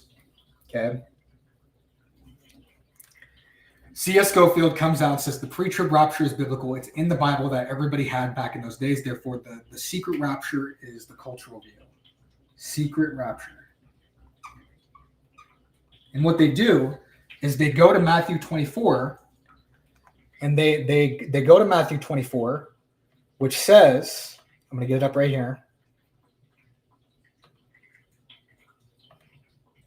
Matthew 24, this is going to be verse 40, which says, then 2 men will be in the field, one will be taken and one left. 2 women will be grinding grain from a handmill, one will be taken and one left.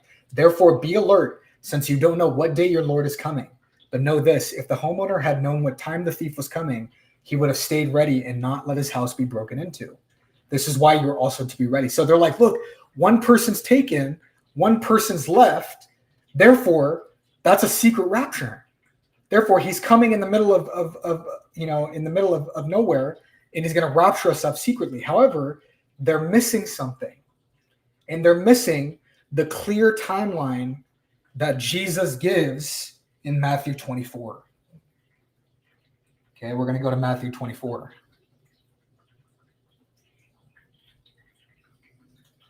Matthew chapter 24. What does he say is going to take place? What's the timeline of events in Matthew chapter 24? If you guys want to get your Bibles, read this with me. This is in verse 24, verses 4 through 8. He says, number 1, you're going to hear of wars and rumors of wars. You're going to hear of, number 2, famines and pestilences.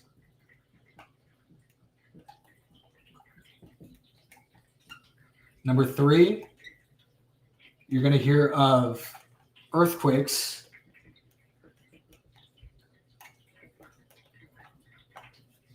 And then number 4, he says about all these things, these 3 things here, do not be alarmed.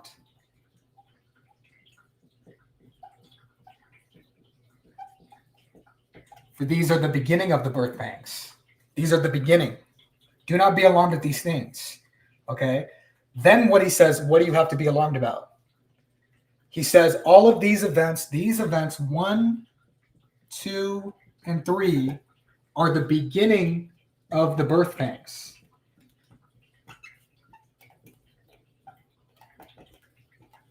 So guys, don't be alarmed. Don't be alarmed at the beginning of the birth pangs. Doesn't matter. These things don't matter. But what's coming next is what matters.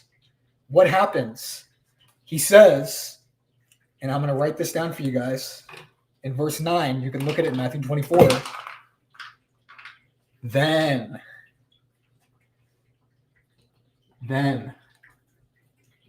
they will hand you over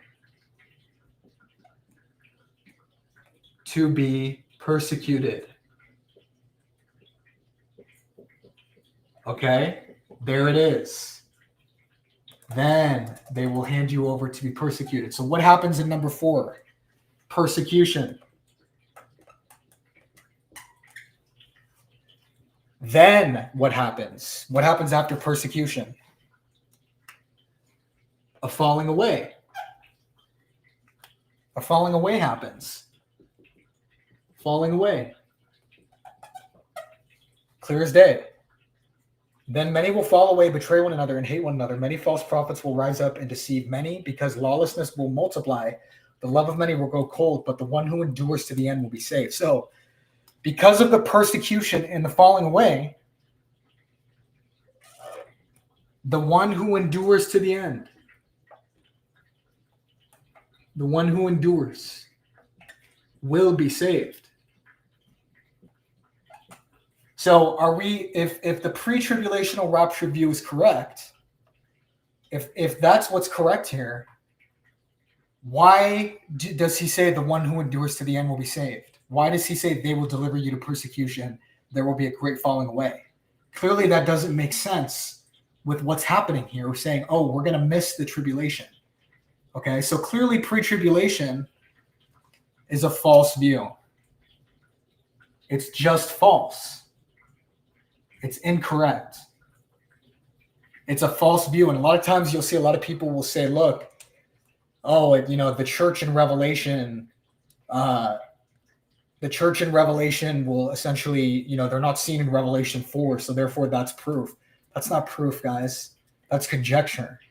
What's proof is the clear timeline of events that Matthew 24 gives us.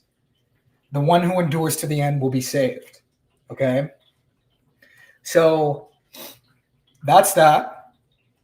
And then essentially what happens next? I can't believe we still got 89 people in the live. That's crazy. The one who endures to the end will be saved. So when you see the abomination of desolation, that's number 6. Oh, that's actually goes down here. When you see the abomination that causes desolation,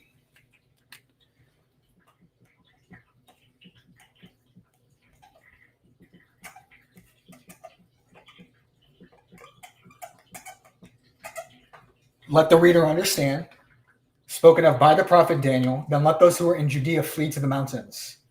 Okay? Unless those days were cut short, here's another key verse. Unless those days were cut short, no man would be saved.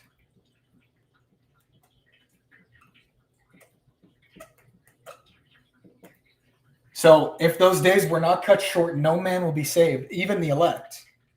It says that false prophets and false messiahs will come up to deceive, if possible, even the elect.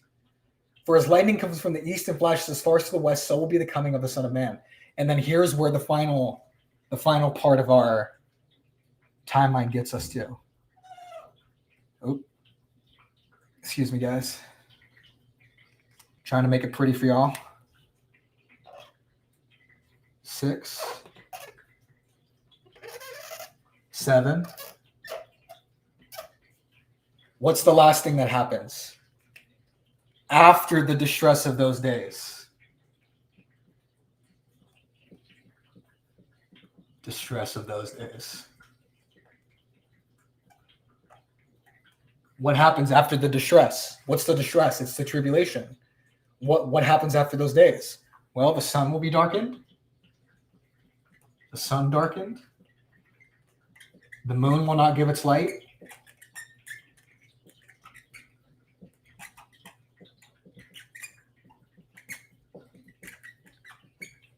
What else will happen? They will see the Son of Man coming on the clouds of heaven with great glory. He will send out his angels with a loud trumpet, and they will gather his elect from the four winds.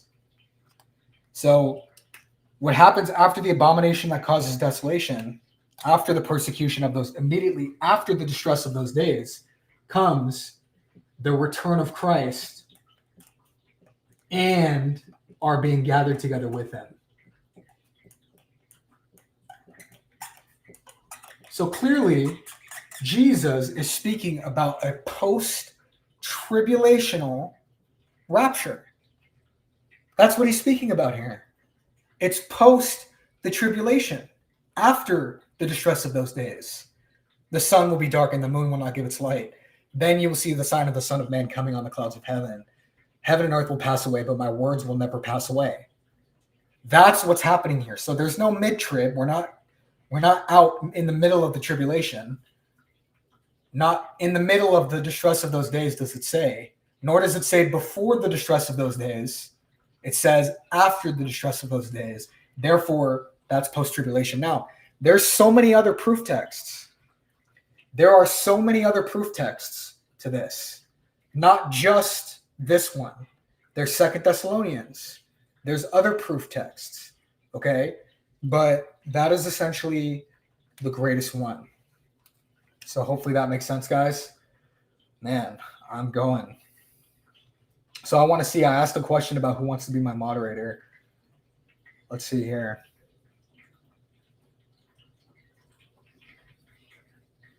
Yeah, thank you, Amber. She says, Warriors against Watchmen, why don't you see your way out? Jericho's kingdom family loves fellowshipping with him. Go be a Sour Patch somewhere else. That's just how it is. Yeah, he's trolling. So we're going to block him, guys. I'm going to put him in timeout because there's a timeout feature. You can put him in timeout. So unfortunately, he's in timeout. Do we have any questions? Do we have any questions? She says, Spanish lady says, yes, but which days will be shortened? Those days. It's the days will be shortened. These days, the days of persecution and the falling away. Those are the days that are going to be shortened. Okay? Because unless those days were shortened, no man would be saved. So it's the days of the tribulation. The tribulation were cut short for 3.5 years. 7 years to be in total, but 3.5 years will be cut short because no man will be saved unless, they make it to the very end. I tried to get Leroy on today, guys, but I think he was busy. So this person says, the 7th week is finished by the 2 witnesses. Christ confirmed the covenant with many. It was broken at the cross, 1,261 to 1,038. Unfortunately, I don't believe in that, brother. Yeah, we also need to look at the difference in between the shout from heaven when Christ descends together, his church, and the cry that goes out at midnight that wakes up the 10 virgins. Amen. So, brother, let's have you on next time. I want to have you on next time, brother, because I know you expressed how you wanted to. Also, if you want to be my moderator at the end, somebody put in the comments below they want to be my moderator once we end this live stream, and I will make you my moderator. I'm sure Amber or Gina or somebody will want to be the moderator to help us out when somebody comes in and trolls us like that. It's kind of sour, isn't it, guys? Puts a sour taste in your mouth. Definitely will be. All right, guys. So that's it for today. I'm tired. I'm about to go take a nap or something, man, because we went hard. We did 3 whole whiteboard studies. 3 whole whiteboard studies. So keep in mind, I'm going to keep us up with Bible prophecy updates. Go ahead and watch my latest video on Islam in the end times. Yes, you can email me questions. Actually, no, I'm not going to do that. You can join the Discord too, and I'll put that in the comments below. So I appreciate it, guys, and peace out. Tonisha wants to help. So Tonisha, just comment down below that you want to help after the video is done, just so I have a link there with you, and then I'll make you a moderator. Okay? I'll make you a moderator. Yeah, my email is in my about. So my about, if you go to my about on my page, Kingdom Covenant, you'll see about, and it'll have my email on there. So appreciate it, guys. All love, and we'll be live either tomorrow or